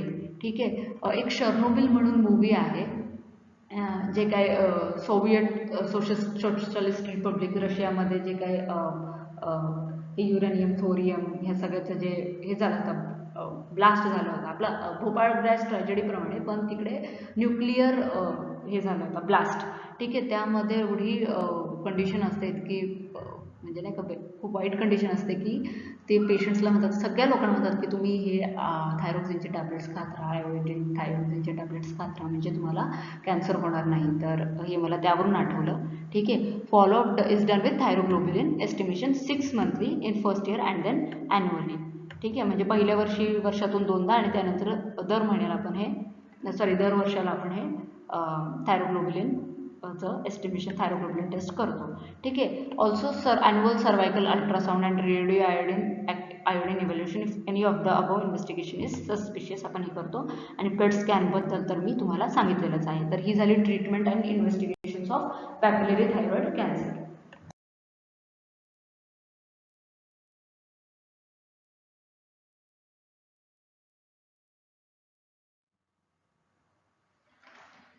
त्यानंतर आता पुढचा प्रश्न आहे फॉलिक्युलर थायरॉइड कॅन्सर. ठीक आहे. तर हा second most common thyroid cancer आहे. First most common is papillary, second most common is follicular. So it is a differentiated thyroid cancer arising from the follicular epithelium. म्हणजेच फॉलिक्युलर एपिथेलियममधून आपल्याला papillary thyroid cancer सुद्धा arise होऊ शकतो आणि follicular thyroid cancer सुद्धा arise होऊ शकतो. ह्याचे सुद्धा हेरिडिटरी रिस्क फॅक्टर्स काय आहेत? तर हेरिडिटरीमध्ये PTEN म्युटेशन ही क्वालिटी कंट्रोल जीन आहे, P53 ट्युमर सप्रेसर जीन आहे आणि RS जीन. तर ह्या जीनचं म्युटेशन झाल्यामुळे थायरॉइड कॅन्सर होऊ शकतो, फॉलिक्युलर थायरॉइड कॅन्सर. त्यानंतर कार्नी कॉम्प्लेक्स टाईप 1 आणि वर्नर सिंड्रोम ह्या डिझिजेस सोबत असोसिएटेड असतो फॉलिक्युलर थायरॉइड कॅन्सर. ठीक आहे. त्यानंतर लॉंग स्टँडिंग गॉयटर किंवा लॉंग स्टँडिंग मल्टीनोड्युलर गॉयटर असेल तर फॉलिक्युलर थायरॉइड कॅन्सर होऊ शकतो. तर ह्याची पॅथॉलॉजी काय आहे? तर एकतर it is a tumour with solitary lesion. ठीक आहे. म्हणजे सॉलिटरी लिजन म्हणजे नाही का सॉलिटरी नोड्यूल गॉयटर, SNG आणि multinodular goitre. Multinodular गॉयटरमध्ये multiple nodules आणि सॉलिटरी थायरॉइड नोड्यूल. ओके. हे असतं फॉलिक्युलर थायरॉइड कॅन्सरमध्ये सॉलिटरी लिजन जास्त कॉमन आढळले जाते. त्यानंतर मॅलिग्नन्सी इज सजेस्टेड बाय लिम्फोवॅस्क्युलर आणि कॅप्स्युलर इन्व्हेजन. तर थायरॉइड कॅप्सूल आपण पाहिलेले की फॉक्स कॅप्सूल, ट्रू कॅप्सूल, त्याचं जेवढं जास्त इन्व्हेजन झालं. त्यानंतर लिम्फोवॅस्क्युलर कोणत्या लिम्फ वेसल्स इन्व्हॉल्ड आहे किंवा अँजिओ इन्व्हेजन्स कोणत्या ब्लड वेसल्स थ्रू हे सगळं स्प्रेड होतं, त्यावरून मॅलिग्नन्सी किती आहे ते आपल्याला कळतं. आणि स्प्रेड इज बाय हेमॅटोजेनस रूट.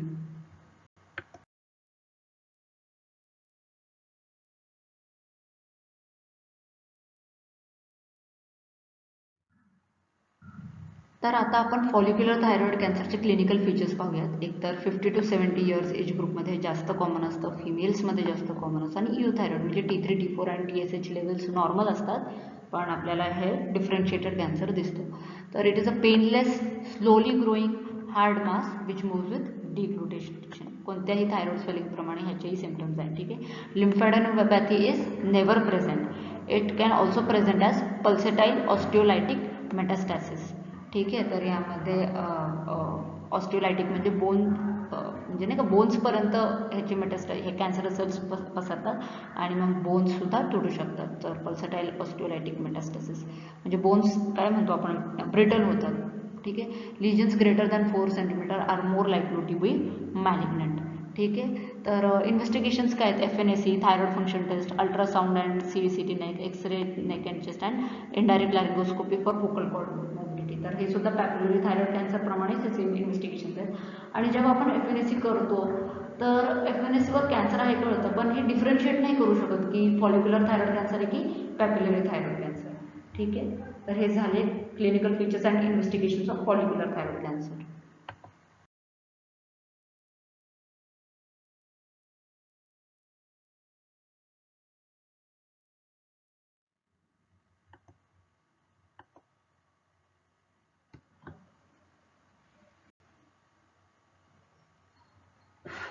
तर आता ट्रीटमेंट पाहूयात ह्या फॉलिक्युलर थायरॉइड कॅन्सरची. तर ह्याचे जे काही इन्व्हेस्टिगेशन्स आहेत, जसं की बघा thyroglobulin levels, radio iodine scan, radio iodine therapy, fluorodeoxy glucose PET scan, ठीक आहे. हे सगळं सारखं आहे. थायरॉक्सिनसुद्धा आपण 2 to 2.5 microgram per K G per days देतो. 130 to 150 मिलीक्युरीज आयोडीन 131 देतो थेरपीसाठी, ठीक आहे. तर हे जे काही इन्व्हेस्टिगेशन्स आणि रेडिओ आयोडीन थेरपी वगैरे सगळं सारखं आहे. फक्त जर का ट्रीटमेंटमध्ये असं होऊ शकतं की हेमिथायरॉइडेक्टोमी आपण करू. जेव्हा जर का सॉलिटरी थायरॉइड नोड्यूल असेल तर आपण एक लोब आणि इस्टमसचा पार्ट हे असं आपण काढतो हेमिथायरॉइडेक्टोमीमध्ये, ठीक आहे. With intraoperative frozen section is the procedure of choice for FNAC showing follicular lesion, ठीक आहे. आणि जर का मॅलिग्नन्सी कन्फर्म्ड असेल, ठीक आहे, तर मग आपण नियर टोटल थायरॉइडेक्टोमी करतो आणि टोटल थायरॉइडेक्टोमी करतो. तर नियर टोटल थायरॉइडेक्टोमीमध्ये आपण 0.1 ग्रॅम थायरॉइड टिश्यू मागे ठेवतो आणि टोटल थायरॉइडेक्टोमीमध्ये आपण पूर्ण थायरॉइड ग्लँड काढून टाकतो. त्यानंतर ह्यामध्ये लिम्फ नोड डिसेक्शनची गरज पडत नाही, कारण फॉलिक्युलर थायरॉइड कॅन्सरमध्ये लिम्फ नोड स्प्रेड एवढा नसतोच. तर बाकी सगळं तर आपण पॅपिलरी थायरॉइड कॅन्सरमध्ये जसं पाहिलं तसंच्या तसं आहे. सो आपण फॉलिक्युलर थायरॉइड कॅन्सर आता पाहिलं. तर आता पुढचं आपण फॉलिक्युलर आणि पॅपिलरी थायरॉइड कॅन्सर पाहिला. आता पुढे पाहूयात medullary thyroid cancer. So even this is a differentiated thyroid cancer and arises from the parafollicular C cells and secretes calcitonin. तर मागे फॉलिक्युलर कॅन्सर आणि पॅपिलरी कॅन्सर आपण पाहिलं की फॉलिक्युलर सेल्समधून, ठीक आहे, त्यापासून अराईज होत होते. आता हे जे काही मेड्युलरी थायरॉइड कॅन्सर आहे, जे फॉलिक्युलर सेल्सच्या मध्ये पॅराफॉलिक्युलर सेल्स असतात छोटे छोटे, मी चित्रात दाखवल्यामुळे त्यापासून हे पॅराफॉलिक्युलर सेल्स जे आहेत त्यापासून मेड्युलरी थायरॉइड कॅन्सर अराईज होतो. आणि हे पॅराफॉलिक्युलर सी सेल्स कॅल्सिटोनिन सिक्रेट करतात. जसं की follicular cells T3 T4 release करत होते, तसे हे सेल्स कॅल्सिटोनिन सिक्रेट करतात, ठीक आहे. आता ह्या मेड्युलरी थायरॉइड कॅन्सरचे रिस्क फॅक्टर्स काय आहेत, हे सुद्धा हेरिडिटरी असू शकतं, ठीक आहे. आयसोलेटेड मेड्युलरी कार्सिनोमा, ठीक आहे, RET म्युटेशन बरोबर असोसिएटेड असतं आणि multiple endocrine neoplasia syndrome 2 MEN2 syndrome बरोबर हे जास्त असोसिएटेड असतं, ठीक आहे. Sporadic medullary carcinoma with RET mutation. म्हणजे काय आहे की मेड्युलरी कार्सिनोमा स्पोरॅडिक असू शकतो, अचानक येऊ शकतो, किंवा फॅमिलीमध्ये असू शकतो, किंवा MEN2 सिंड्रोमचा एक पार्ट असू शकतो. तर ह्याची पॅथॉलॉजी काय आहे की most common site of origin is postero superiorly and laterally in the thyroid lobe, ठीक आहे. Amyloid in stroma is characteristic. Amyloid म्हणजे काय, अमॉइलॉइडोसिस आपण माहिती असेल की जेव्हा बॉडीचे जे काही प्रोटीन्स आहेत ते ॲबनॉर्मल प्रोटीन्स तयार होतात, ठीक आहे. आणि एक चेक मेकॅनिझम असते बॉडीमध्ये की जर का ॲबनॉर्मल प्रोटीन्स तयार झाले, आपल्याला माहिती आहे की DNA पासून RNA पासून ते रायबोझोम्स, आणि ह्या रायबोझोम्स आपले प्रोटीन बनवतात, ठीक आहे. तर जे काही प्रोटीन बनवले जातात, हे जे काही ॲबनॉर्मल प्रोटीन्स बनवले जातात ते सुद्धा चेक मेकॅनिझम असतं बॉडीकडे. तर हे चेक मेकॅनिझममध्ये काही प्रॉब्लेम असले किंवा ॲबनॉर्मल प्रोटीन्स डेव्हलप झाले आणि वेगवेगळ्या ऑर्गन्समध्ये जर का ते साचले गेले, त्याला आपण म्हणतो अमायलॉइडोसिस, ठीक आहे. तर हे स्टोमामध्ये जर का अमायलॉइडोसिस झालं तर that is characteristic of medullary thyroid cancer, ठीक आहे. It has sheets of cells and tumour marker is calcitonin. जसं फॉलिक्युलर आणि पॅपिलरी थायरॉइड कॅन्सरमध्ये ट्यूमर मार्कर थायरोग्लोब्युलिन होतं, तसे इथे ट्यूमर मार्कर आहे कॅल्सिटोनिन. आणि याचा स्प्रेड लिम्फॅटिक हेमॅटोजेनस रूट होऊ शकतो किंवा डायरेक्ट स्प्रेड सुद्धा होऊ शकतं.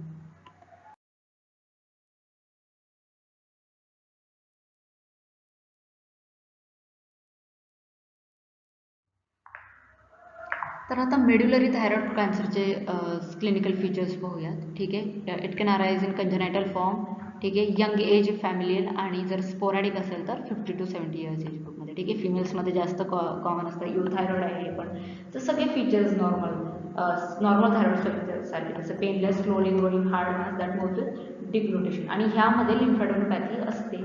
फॉलिक्युलर थायरॉइड कॅन्सरमध्ये लिम्फॅडोनोपॅथी युजली ॲब्सेंट असते, तसं ह्या मेड्युलरी थायरॉइड कॅन्सरमध्ये लिम्फोडेनोपॅथी प्रेझेंट असते, ठीक आहे. आणि पेशंट्स युजली प्रेझेंट करतात डायरियाच्या सिम्टम्सनी, ठीक आहे. आता ह्यामध्ये पण इन्व्हेस्टिगेशन सगळे सारखे, FNAC thyroid function test, ultrasound, X-ray, neck, CECT, ठीक आहे, इंडॅक्युलर आयोडोस्कोप, कॅपरी. फक्त दोन वेगळे आहेत. एक तर आपण कॅल्शियम लेवल्स चेक करतो टू रूल आउट हायपर पॅराथायरॉइडिझम, ठीक आहे, आणि इव्होल्युशन टू रूल आउट फिओक्रोमोसायटोमा. तर आपल्याला माहिती आहे की पॅराफॉलिक्युलर सेल्स कॅल्सिटोनिन रिलीज करतात. तर जेव्हा जेव्हा ब्लड कॅल्शियम लो असतो तेव्हा हे कॅल्सिटोनिन सेल्स ब्लडमध्ये कॅल्शियम वाढवण्यासाठी मदत करतात, ठीक आहे. आणि फिओक्रोमोसायटोमा नेहमी रूल आउट करावा कोणतंही मेड्युलरी थायरॉइड कॅन्सरचे मॅनिप्युलेशन किंवा ट्रीटमेंट करताना, कारण फिओक्रोम हा जो मेडुलरी थायरॉइड कॅन्सर आहे हे मेन सिंड्रोम बरोबर जास्त असोसिएटेड असतं. मल्टिप्लर एंडोक्राइन न्यूप्लेजिया त्यामध्ये ॲड्रिनल ग्लँडचं सुद्धा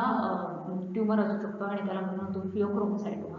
तर ह्यामध्ये काय असतं की आपलं जे काही ऑपरेशनच्या वेळेस थायरॉइड स्टोन होण्याची खूप जास्त शक्यता असते. जसं की BP वाढणे, अचानक बॉडी टेम्परेचर वाढणं, ठीक आहे, त्यानंतर टॅकिकार्डिया होणं, असे जे काही सिस्टमिक फीचर्स आहेत, ठीक आहे, सिम्पॅथॅटिक फीचर्स आहेत, ठीक आहे, ॲक्टिव्ह, तर ते होण्याची शक्यता असते आणि पेशंट ऑपरेशनमध्येच थायरॉइड स्टोनमध्ये जाण्याची शक्यता असते. म्हणून पहिले फिओक्रोमोसायटोमा ब्लड प्रेशर कंट्रोल करायचं आणि मग हे मेडुलरी थायरॉइड कॅन्सर ट्रीट करायचं ऑपरेशन करून.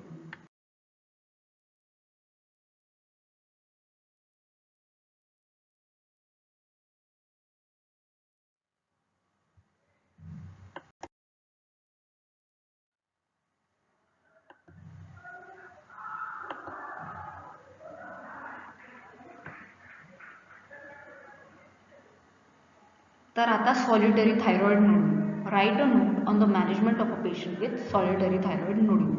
तर हे काय आहे की एक isolated thyroid swelling with no other clinical और रेडिओलॉजिकल नोड्यूल, ठीक आहे, is known as solitary thyroid nodule. ठीक आहे, तर जे काही थायरॉइड ग्लँड आहे त्याचे काही एरियाज नेक्रोटिक होतात, ठीक आहे, आणि त्याला आपण म्हणतो नोड्यूल्स. ठीक आहे, थिकन होतात त्या काही एरियाज, त्याला आपण म्हणतो nodules. The most common type of solitary thyroid nodule is benign colloid nodule. आता स्टेप्स ऑफ इव्हॅल्युएशन काय आहेत, तर ह्यामध्ये आपण सगळ्यात अगोदर हिस्ट्री आणि फिजिकल एक्झामिनेशनमध्ये थायरॉइड फंक्शन टेस्ट करतो. ठीक आहे, TSH पाहतो पहिले. TSH मध्ये ॲबनॉर्मॅलिटी असली थायरॉइड स्टिम्युलेटिंग हॉर्मोनमध्ये, त्यानंतर आपण T4 T3 करतो, मग फ्री T3 4 करतो. ठीक आहे, आणि त्यानंतर त्याच्या रिझल्ट्सनुसार आपण फर्दर इव्हॅल्युएशन करतो. आता जर का थायरॉइड स्टिम्युलेटिंग हॉर्मोन कमी असेल म्हणजे इट सजेस्ट हायपर फंक्शन, म्हणजेच काय, तर T3 T4 जास्त आहे. आता TSH आपल्याला माहिती आहे की पिट्युटरी ग्लँड TSH सिक्रेट करते, थायरॉइड स्टिम्युलेटिंग हॉर्मोन, आणि या थायरॉइड स्टिम्युलेटिंग हॉर्मोनमुळे थायरॉइड ग्लँड T3 आणि T4 सिक्रेट करते. आता जर थायरॉइड ग्लँडने खूप T3 T4 सिक्रेट केला असेल म्हणजे थायरॉइड स्टिम्युलेटिंग हॉर्मोनची काही गरज नाही आहे, म्हणून आपोआप निगेटिव्ह फीडबॅकने TSH कमी होतो. तर म्हणजेच जर का पेशंटचा TSH कमी असेल याचा अर्थ आहे की थायरॉइड ग्लँडचं फंक्शन जास्त आहे, so it suggest hyper function. ठीक आहे, तर मग आता आपल्याला हे पाहायचं की फक्त थायरॉइडचा होता एक सॉलिटरी थायरॉइड नोड्यूल जास्त फंक्शन करतोय की पूर्ण ग्लँडच जास्त फंक्शन करतोय. त्यासाठी आपण रेडिओ आयोडीन स्कॅन करतो. म्हणजेच आपण काय करतो मग आता हॉट नोड्यूल आणि कोल्ड नोड्यूल काय आहे. If it shows hot nodule, हा हॉट नोड्यूल म्हणजे हायपर फंक्शन. ठीक आहे, आता कोल्ड नोड्यूल आणि हॉट नोड्यूल. हॉट नोड्यूल म्हणजे काय, एक नोड्यूल असतं आणि बाकीची संपूर्ण ग्लँड असते. तर जर का नोड्यूल जास्त आयोडीन अपटेक करते किंवा नोड्यूलमध्ये जास्त काय म्हणतो आपण कार्सिनोजेनिक्स आहेत किंवा नोड्यूल जास्त iodine Uptake, radio iodine Uptake करतोय म्हणजे नोड्यूल जास्त ॲक्टिव्ह आहे, त्याला आपण म्हणतो हॉट नोड्यूल. पण जर का रेस्ट ऑफ द ग्लँड जास्त ॲक्टिव्ह आहे, जास्त रेडिओ ॲक्टिव्ह मटेरियल ॲब्झॉर्ब करतोय as compare to the nodule, तर आपण म्हणतो the nodule is cold as it doesn't absorb more radio active iodine as compare to the rest of the gland. तर जर hot nodule असेल, ठीक आहे, तर मग आपण काय करतो, सर्जरी करतो आणि त्या हॉट नोड्यूल काढून टाकतो. ठीक आहे, resect the nodule or start the patient on radio iodine treatment or antithyroid drugs. If it shows a cold nodule, ठीक आहे, त्यानंतर आपण अल्ट्रासाऊंड करतो आणि त्यावर आपण पाहतो अल्ट्रासाऊंडने नेहमी काय कळतं की ते जे काही लिजन आहे, ठीक आहे, ते सॉलिड आहे का सिस्टिक आहे, म्हणजे तो नोड्यूल सॉलिड आहे का सिस्टिक आहे. सॉलिड असेल तर आपण रिसेक्ट करून टाकतो सर्जरीने. जर सिस्टिक असेल तर आपण ॲस्पिरेशन करतो. ठीक आहे, ॲस्पिरेशन नंतर पुन्हा ते सिस्टिक लिजन पुन्हा करू शकतो, पुन्हा ॲस्पिरेशन करतो. तर असं 3दा आपण ॲस्पिरेशन करतो सिस्टिक लिजनचं, आणि तरी पण जर का आपल्याला पुन्हा जर का ते रिकर झालं सिस्टिक लिजन तर मग आपण शेवटी सर्जरी करतो. तर बघा इथे आहे की cystic lesion can be aspirated for maximum 3 times if it then recurs and if it then recurs or if the aspirate shows malignant cells then do surgery. ठीक आहे, तर मग patients with elevated TSH hypothyroidism. ठीक आहे, elevated TSH म्हणजे काय, hypothyroidism. ठीक आहे, म्हणजेच काय थायरॉइड ग्लँड काम नाही करतं, T3 T4 जास्त बॉडीला मिळत नाही म्हणून तर थायरॉइड पिट्युटरी जास्त TSH सिक्रेट करते, ते हायपोथायरॉइडिझम. और normal TSH undergo USG. Also patients with low TSH with a cold nodule on radionuclear scan can undergo ultrasound as a part of their further evaluation. तर हे झालं solitary thyroid नोड्यूलचे जे काही investigations आहेत. ठीक आहे, आपण सॉलिड लिजन असेल तर FNAC करतो. हे झाले मॅनेजमेंट म्हणजे investigations of solitary thyroid nodule. तर आता आपण FNAC ची ग्रेडिंग पाहूया. ठीक आहे, तर FNAC ग्रेडिंग गिवन बाय इशिकी ॲज फॉलोज. ठीक आहे, ह्यावरून आपल्याला ते लिजन कसं आहे, कोणतं कॅन्सर आहे, ठीक आहे, मॅलिग्नन्सीची जी किती शक्यता आहे आणि त्याप्रमाणे काय मॅनेजमेंट करावी, काय इन्व्हेस्टिगेशन्स करावे हे आपल्याला कळतं. तर जर का नॉन डायग्नोस्टिक असेल, आपण कोणतं USG केलं किंवा CT स्कॅन केलं, जे काही ते जर का नॉन डायग्नोस्टिक असेल, ठीक आहे, तर आपण FNAC करतो. ठीक आहे, आता नॉन न्यूप्लास्टिक म्हणजेच बिनाईन असेल तर मग जे काही सिस्टची आपण मॅनेजमेंट पाहिली की सिस्टिक आहे का सॉलिड अल्ट्रासाऊंडवर आपल्याला कळतं. सिस्टिक असेल तर मग आपण ॲस्पिरेट करतो 3 वेळा. ठीक आहे, आणि त्या ॲस्पिरेट करून जर का त्यात मॅलिग्नंट सेल्स आढळले तर आपण रिसेक्ट करून टाकतो आणि 3 वेळापेक्षा जास्त पुन्हा ते रिकरन्स झाले तर मग आपण पुन्हा सर्जरीच करतो. आणि सॉलिड असेल तर आपल्याला ते रिसेट करावंच लागतं. सॉलिडसाठी पण आपण FNAC करतो. ठीक आहे, तर colloid nodule managed with thyroid replacement thyroxine and if it is symptomatic compression symptoms जसं की डिस्निया किंवा रेस्पिरेटरी डिस्ट्रेस और कॉस्मेटिक रिझन और size more than 4 centimetre consider surgical resection. त्यानंतर मग इनडिटर्मिनेट किंवा फॉलिक्युलर कॅन्सर असेल तर फॉलिक्युलर कॅन्सरचं आपण काय करतो, जेव्हा हेमिथायरॉइडेक्टमी करतो तेव्हाच बायोप्सीसाठी फ्रोझन सेक्शनला देतो. ठीक आहे, आणि मग त्यामध्ये जर का फॉलिक्युलर कॅन्सर आढळलं तर फॉलिक्युलर कॅन्सरची जी काही मॅनेजमेंट आहे हेमिथायरॉइडेक्टमी तशी आपण मॅनेजमेंट करतो. जर का मॅलिग्नन्सी नसेल तर फॉलोअप करतो. ठीक आहे, आणि जर का स्कॅनमध्ये हॉट नोडूल आढळलं तर आपण ते हॉट नोडूलचं रेडिओआयडिन थेरपी देतो सर्वात अगोदर मुख्यतः, आणि त्यानंतर अँटीथायरॉइड ड्रग्स देतो आणि मग आपण तरी सर्जरी करतो नंतर. त्यानंतर जर मॅलिग्नन्सीची शक्यता असेल तर मग आपण हेमिथायरॉइडेक्टमी करतो. ठीक आहे, आणि हेमिथायरॉइडेक्टमी दरम्यान आपण फ्रोझन सेक्शन घेतो. त्यामध्ये जर का मॅलिग्नन्सी असेल तर मॅलिग्नन्सीप्रमाणे जे काही ट्रीटमेंट असते ते आपण करतो. ठीक आहे, आणि मग 5 ग्रेड नंबर 5 इज डेफिनेट मॅलिग्नन्सी, त्यामध्ये पण आपण मॅनेज ॲज पर द मॅलिग्नन्सी. तर आता सॉलिटरी थायरॉइड नोड्यूलमध्ये रिस्क ऑफ मॅलिग्नन्सी किती आणि कशी असते. मेल्समध्ये जास्त शक्यता असते मॅलिग्नन्सीची, फिमेल्समध्ये सॉलिडमध्ये जास्त शक्यता मोर दॅन सिस्टिक. ठीक आहे, cold nodule has more risk of malignancy than hot nodule. Slow growing नोड्यूलची मॅलिग्नन्सीची शक्यता जास्त असते फास्ट ग्रोईंगपेक्षा. यंग पेशंटमध्ये जास्त रिस्क असते as compare to old. Solitary thyroid नोड्यूलची मॅलिग्नन्सीची जास्त शक्यता असते compare to multinodular goitre. Family history of thyroid malignancy और radiation exposure have more risk of malignancy. आणि risk in solitary thyroid nodule in males is 50 to 40%. ठीक आहे, सिस्टिकची म्हणजे नाही का मेल्समध्ये सिस्टिक सॉलिटरी थायरॉइड नोडूल होण्याची शक्यता 30 to 20% असते. ठीक आहे, फिमेल्समध्ये 20 to 10% इन सॉलिड आणि सिस्टिकमध्ये 10 to 5%. ठीक आहे, तर हे झालं risk of malignancy in solitary thyroid nodule आणि त्याची ग्रेडिंग.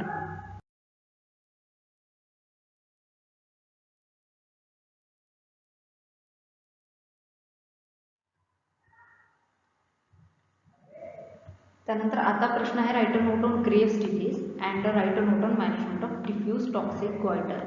ठीक आहे, तर मग हे बघा, आता आपण म्हणतो की हायपरथायरॉइडिझम आणि त्यानंतर टॉक्सिसिटीमध्ये काय फरक आहे. जेव्हा थायरॉइड ग्लँड जास्त T3 T4 सिक्रेट करते तर आपण म्हणतो हायपरथायरॉइडिझम.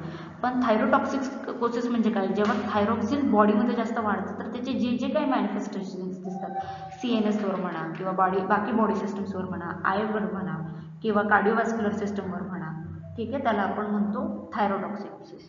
ठीक आहे, त्याचे मॅनिफेस्टेशन्स इन्क्रीज थायरॉइड हॉर्मोनचे जे काही टॉक्सिसिटी होते जेव्हा त्याचे मॅनिफेस्टेशन्स दिसतात CNSवर, आयवर, CVSवर, त्याला आपण म्हणतो टॉक्सिसिटी. तर डिफ्यूज टॉक्सिक गॉयटरचे मॅनेजमेंट लिहायचा प्रश्न आहे. तर Graves disease is the most common cause of primary hyperthyroidism. ठीक आहे, आणि ह्याची पॅथोफिजिओलॉजी काय आहे की थायरॉइड स्टिम्युलेटिंग हॉर्मोनचं जे काही रिसेप्टर आहे थायरॉइड ग्लँडवर त्याच्या अगेन्स्ट ऑटो अँटीबॉडीज तयार होतात. ठीक आहे, आणि ते परसिस्टंटली म्हणजे नाही का सारखं सारखं त्या रिसेप्टरला स्टिम्युलेट करत राहतात आणि त्यामुळे हायपरथायरॉइडिझम होतो.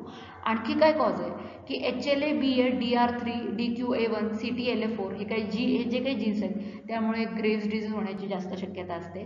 पण HLA, DR, B1, 0701 हे जे काही जीन हे प्रोटेक्टिव्ह असतं ग्रेव्स डिसीजसाठी. ठीक आहे, आणि आणखी कोणते ऑटोइम्युन कंडिशन्स आहेत ज्याबरोबर हे ग्रेव्स डिसीज असोसिएटेड आहे. Type 1 diabetes, Addison's disease, myasthenia आणि पर्निशियस ॲनिमिया. आता क्लिनिकल फीचर्स पाहूयात हायपरथायरॉइडिझमचे. ठीक आहे, तर ग्रेव्स डिसीजचे, तर ग्रेव्स डिसीजमध्ये हायपरथायरॉइडिझमचे सगळे सिम्पटम्स दिसतात. ठीक आहे, त्यानंतर डिफ्यूज गॉयटर, ठीक आहे, थायरॉइड ग्लँड वाढलेली दिसते आणि प्रीटिबियल मिक्सिडिमा विथ हायपरपिगमेंटेड स्किन आपल्याला दिसते. तर आणखी काय काय सायन्स दिसतात आपल्याला हायपरथायरॉइडिझमचे, कारण Graves disease is hyperthyroidism in adults is Graves disease. तर आणखी काय फीचर्स आहेत ते आपण पाहूया.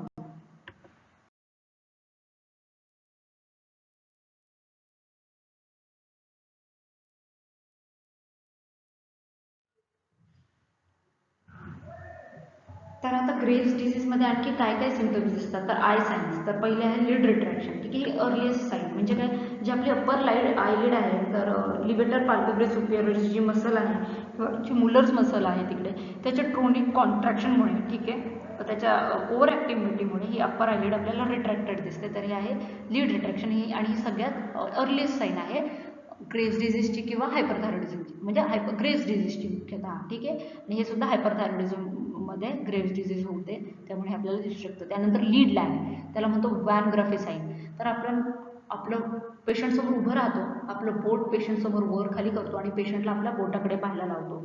तर अचानक जेव्हा आपण बोट वरून खाली घेतो, तेव्हा पेशंटचे जे लीड अप्पर आयलिड ते खाली स्लो खाली येते, ठीक आहे. लॅग होते थोडी. वर घेताना व्यवस्थित पेशंट वर लगेच बघेल, पण खाली घेताना अचानक पेशंटला वरची आयलिड लगेच खाली घेता येत नाही, त्याला म्हणतो लीड लॅग, त्यालाच म्हणतो वॉन ग्राफी साईन.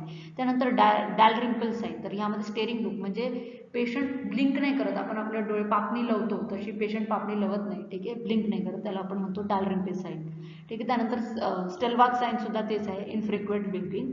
आणि डॅलरिंकल साईनमध्ये आपण पेशंटचा टॉक्सिक लुक पाहतो, ठीक आहे. स्टेरिंग लुक असतो, थोडा स्केरी लुक असतो. त्यानंतर मोबियस साईनमध्ये कॉन्व्हर्जन्स डिफेक्ट, आपण पेशंटच्या पुढे उभे राहतो आणि त्याला फक्त आपल्या बोटाकडे, ठीक आहे.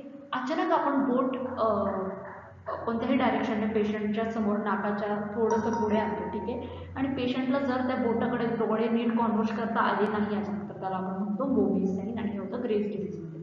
त्यानंतर जॉफ्रॉय साईन, आपण पेशंटला वरती बघायला लावतो आणि वरती बघताना पेशंटच्या कपाळावर आठा पडत नाही, तर absence of wrinkles, that is Joffroy sign. त्यानंतर एक्झॉफ्थॅल्मस, ठीक आहे. हे नाझिगर मेथडने आपण करतो, ठीक आहे. आपण पेशंटच्या मागे जातो आणि त्याला समोर बघायला लावतो, ठीक आहे. त्या सुप्रा ऑर्बिटल रिज जी असते पेशंटची, त्याच्या बियॉन्ड जर का आपल्याला पेशंटचा आयबॉल बल्ज होताना दिसला, तर त्याला आपण म्हणतो एक्झॉफ्थॅल्मस, ठीक आहे. ते आपण पाहू शकतो.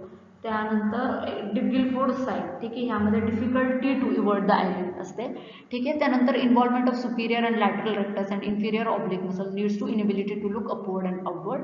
त्यानंतर corneal ulcers, conjunctival chemosis and diminished vision in later stages, ठीक आहे. हे काय एक्सप्लेन करण्याची गरज नाही. त्यानंतर patient can also have gynaecomastia and milky nipple discharge, ठीक आहे. आता इन्व्हेस्टिगेशन्स काय आहेत ह्या ग्रेव्स डिसीजचे, थायरॉइड फंक्शन टेस्ट आपण करतोच. त्यानंतर थायरॉइड स्टिम्युलेटिंग हॉर्मोनचे जे काही रिसेप्टर्स आहेत, त्यावर आपण थायरॉइड म्हणजे नाही का त्याचे ते नीट आहेत की नाही ते बघण्यासाठी आपण थायरॉइड अँटीबॉडीजची टेस्ट करतो, ठीक आहे. त्यानंतर रेडिओ आयडिन स्कॅन तर आपण करतोच, त्यामध्ये इन्क्रीज अपटेक दिसतो आपल्याला, कारण ओव्हर ॲक्टिव्हिटी असते ह्या ग्लँडची. आणि MRI करतो आपण आयचा, ऑफ्थॅल्मोलॉजिकल कोणते डिफेक्ट आहेत, किती एक्सटेंट आहेत त्या डिफेक्टचा, ते पाहण्यासाठी.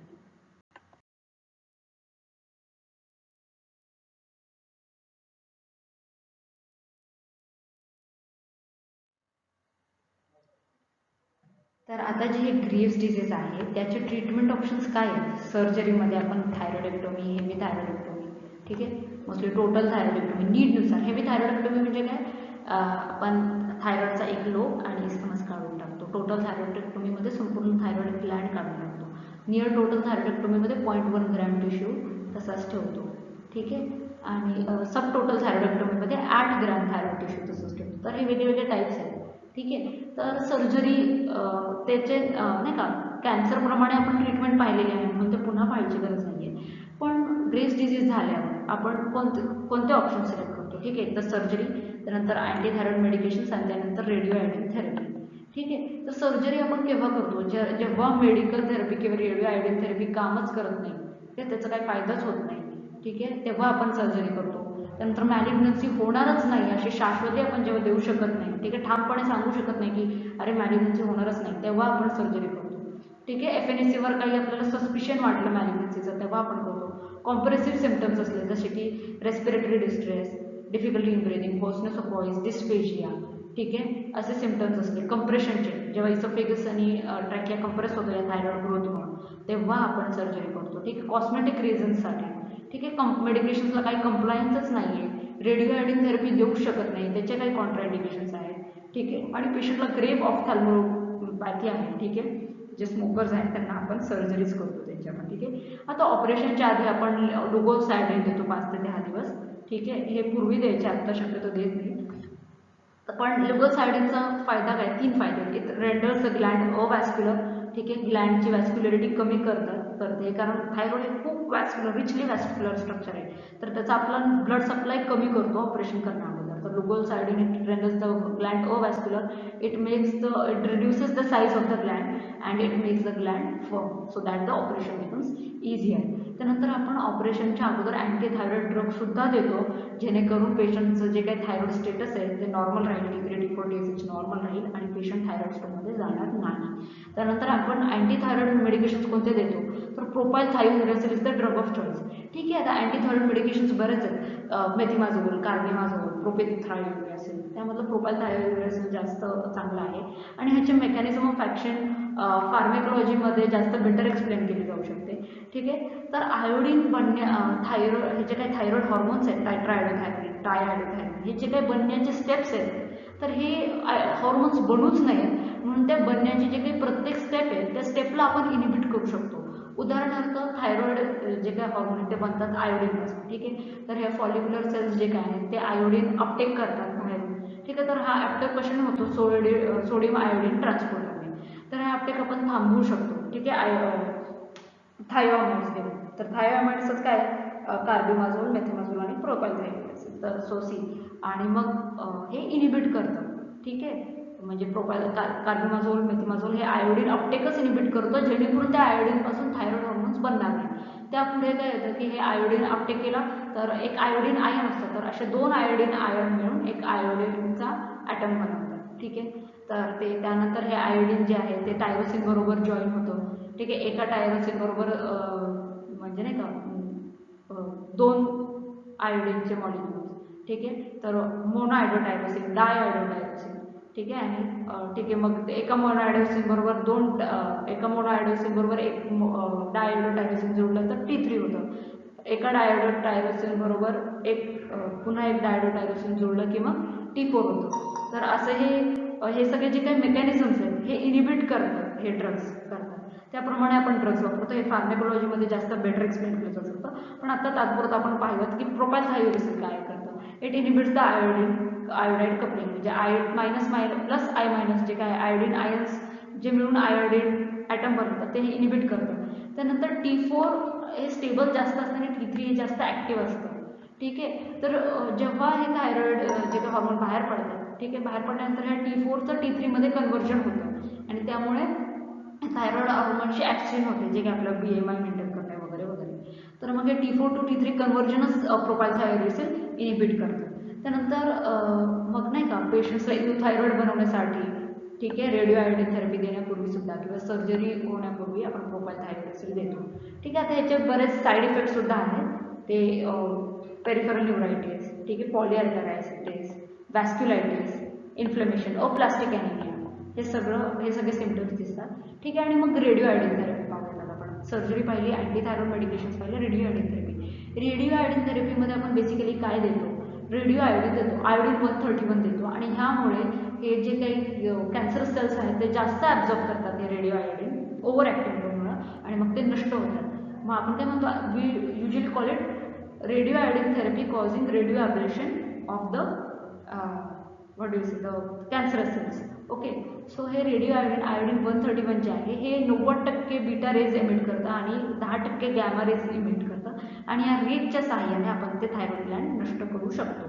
तर याचे इंडिकेशन्स काय आहेत, ज्या पेशंट्समध्ये आपण थायरॉइड सर्जरी करू शकत नाही किंवा मेडिकेशन्सचा काही फायदा नाही किंवा मेडिकेशन्स देऊ शकत नाही किंवा सर्जरी केल्यानंतर किंवा मेडिकल थेरपी दिल्यानंतर पुन्हा त्या कॅन्सरचा रिलॅप्स होतो आहे, पुन्हा कॅन्सर होतो आहे किंवा पेशंटला सर्जरीज करायची नाही, तेव्हा आपण रेडिओ आयोडीन थेरपी देतो.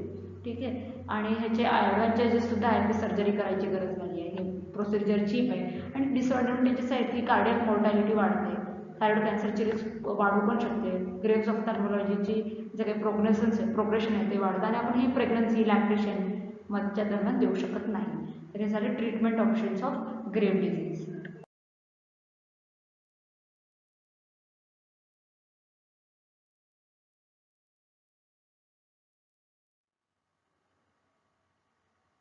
Right a note on complications of thyroidectomy, हा शेवटचा प्रश्न. ठीक आहे, तर आता कॉम्प्लिकेशन्स काय असू शकतात, हेमरेज.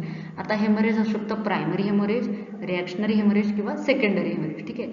आता प्रायमरी हेमरेज काय आहे, ऑपरेशन करताना जर का हिमोस्टॅसिस म्हणजे जे काही ब्लड जे काही बाहेर पडतंय, ठीक आहे, लिकेज ऑफ ब्लड आपल्याला जर का कंट्रोल करता आला नाही, ठीक आहे, इनॅडिक्वेट हिमोस्टॅसिसमुळे जे काय होतं ते प्रायमरी हेमरेज. रिॲक्शनरी हेमरेज म्हणजे आपण ऑपरेशन केलं, जे काही लायगेजेस आहेत, जे काही आपल्याला सुचरिंग करायचे ते जे केली आणि त्यानंतर थोड्या वेळाने ते सगळे जे काही लायगेजेस आहेत ते स्लिप झाले आणि पेशंटला अचानक श्वास वगैरे घ्यायला त्रास व्हायला लागला, तर हे आहे रिॲक्शनरी हेमरेज. ठीक आहे. Due to slippage of ligature of clot on normalisation of blood pressure on coming out of anaesthesia or drug effects. आणि सेकंडरी हेमरेज जे आहे ते थोड्या दिवसांनी दिसतं, जे काही इन्फेक्शन आणि नेक्रोसिसमुळे होतं किंवा malignancy eroding into the vessel and causing haemorrhage, हे झालं सेकंडरी हेमरेज. त्यानंतर आणखी कॉम्प्लिकेशन्स काय आहेत, पॅराथायरॉइड इन्सफिशियन्सी. बऱ्याच वेळा थायरॉइड हॉर्मोन ग्लँड काढताना पॅराथायरॉइड ग्लँडसुद्धा काढली जाते, ठीक आहे, बाहेर, आणि त्यामुळे पॅराथायरॉइड इन्सफिशियन्सी होऊ शकते. ठीक आहे. आणि पॅराथायरॉइड हॉर्मोन काय करतो, ब्लडमधलं कॅल्शियम लेवल मेंटेन करतो. जेव्हा ब्लडमध्ये कॅल्शियम लेवल कमी झालं तर मग पॅराथायरॉइड हॉर्मोन रिलीज होते आणि मग ब्लडची कॅल्शियम लेवल वाढवते. तर पण मग जर का जेव्हा पॅराथायरॉइड ग्लँडच नसेल तर मग ऑब्व्हियसली ब्लडचं कॅल्शियम कमी होण्याची शक्यता असते. माइल्ड हायपोकॅल्सिमिया असेल तर मग ओरल सप्लिमेंट्स आणि मिल्कने आपण ते नीट ठेवू शकतो. पण जर का सिव्हिअर हायपोकॅल्सिमिया असेल which is less than 7 milligram per decilitre, ठीक आहे, और सिम्प्टोमॅटिक हायपोकॅल्सिमिया असेल, ठीक आहे, ज्याचे सिम्पटम्स दिसत आहेत, ठीक आहे, तर ट्रिमर्स वगैरे, तर मग आपल्याला पॅरेंटेरियल कॅल्शियम ग्लुकोनेट आय व्ही देण्याची गरज भासते. ठीक आहे. आणि ते आपण ECG गायडन्स अंडर देतो, जेणेकरून कॅल्शियम एक्सेसमुळं आपल्याला वाईट इफेक्ट्स दिसणार नाहीत, जे काही साईड इफेक्ट्स आहेत ते दिसणार नाहीत. Once symptomatic relief is obtain, start the patient on oral calcium with vitamin D3 with total dose even up to 2 to 2.5 gram per day in 4 to 6 divided doses. आणखी काही कॉम्प्लिकेशन्स असू शकतात थायरॉइडक्टमीचे. Injury to recurrent laryngeal nerve, this is the most common and most dreadful complication of any thyroid surgery. एक तर मुख्यतः कारण हे आहे की जे रिकरंट लॅरिंजियल नर्व आहे ह्याच्यात बरीच ॲनाटॉमिक व्हेरिएशन आहे. हो, हे इन्फिरियर थायरॉइड आर्टरीच्या आसपास आढळलं जातं, पण त्याच वेळेस हे इन्फिरियर थायरॉइड आर्टरीच्या पुढे असू शकतं, मध्ये असू शकतं, मागे असू शकतं. ठीक आहे. तर याचे एवढे ॲनाटॉमिकल व्हेरिएशन आहे रिकरंट लॅरिंजियल नर्वची की त्यामुळे बऱ्याच वेळा रिकरंट लॅरिंजियल नर्वला ट्रॉमा बसतो आणि त्यामुळे होर्सनेस ऑफ व्हॉइस, ठीक आहे, difficulty in breathing, dyspnoea, Strider म्हणजे ब्रीदिंग करताना शिट्टीसारखा आवाज येतो. ठीक आहे. आणि मग जे काही रेस्पिरेटरी डिस्ट्रेस हे असले, डिस्फेजिया, हे असले सगळे सिम्पटम्स दिसतात. ठीक आहे. तर हे एक कॉम्प्लिकेशन आहे. तर injury to external branch of recurrent laryngeal nerve, injury to cervical sympathetic chain, ठीक आहे, सर्वायकल सिम्पॅथेटिक चेन जे आहे वेगस नर्व वगैरे म्हणलं तर त्याला जर का हानी झाली तर मग हॉर्नर सिंड्रोम होऊ शकतो. त्यामध्ये काय असतं, ptosis, miosis, anhidrosis, enophthalmos and loss of ciliospinal reflex आणि हेटेरोक्रोमिया आयरिडिस. टोसिस म्हणजे ड्रुपिंग ऑफ आयलिड, मायोसिस म्हणजे पिपुलरी कॉन्स्ट्रक्शन होतं, अनहायड्रोसिस म्हणजे स्वेटिंग कमी होते एका ठिकाणी. ठीक आहे. एनॉफ्थॅल्मोस आय सिम्पटम्स, सिलिओस्पायनल रिफ्लेक्स आणि हेटेरोक्रोमिया आयरिडिस. त्यानंतर सुचर हेमाटोमा होतो. ठीक आहे. त्या जागी जेव्हा सुचर केलं जातं, जर लायगेचर वगैरे जर काही स्लिप झाली, ठीक आहे, तर मग त्या ठिकाणी खूप रक्त साचतं आणि ते प्रेशर टाकू शकतं आपल्या इसोफेगस आणि ट्रॅकियावर. त्यानंतर लॅरिंजियल इडेमा होतो, हायपोथायरॉइडिझम, ठीक आहे, थायरॉइड स्टोम, ठीक आहे. If hyperthyroid patient is not properly prepared pre operatively तर मग थायरॉइड स्टोम होऊ शकतो आणि मग वुंड इन्फेक्शन ऑर ॲप्सेस. ठीक आहे. थायरॉइड स्टोममध्ये काय काय दिसतं की पेशंटचं टेम्परेचर अचानक खूप वाढतं, ठीक आहे, खूप स्वेटिंग होते, त्यानंतर मग BP वाढतो, टॅकिकार्डिया, पल्स रेट वाढतो आणि शॉक स्टेटमध्ये पण पेशंट जायची शक्यता असते, हेमोरेज होण्याची शक्यता असते. ते कंट्रोल करण्यासाठी सगळ्यात बेस्ट असतं बीटा ब्लॉकर्स.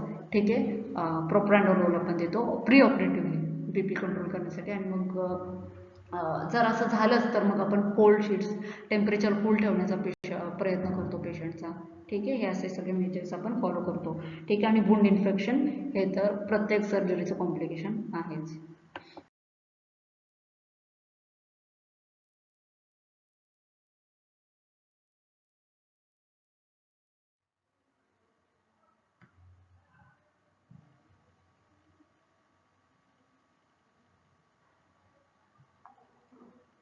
तर आपण थायरॉइड ग्लँडची ॲनाटॉमी पाहिली, त्याच्याशी रिलेटेड सगळे कंडिशन्स पाहिले. ठीक आहे. कॅन्सरस कंडिशन्स, त्याचे जे ग्रोथ आहेत, स्वेलिंग्स आहेत थायरॉइड ग्लँडचे, त्याचे क्लासिफिकेशन पाहिली आणि त्याची मॅनेजमेंट, ट्रीटमेंट, इन्व्हेस्टिगेशन्स हे सगळं आपण पाहिलेलं आहे. थँक्यू.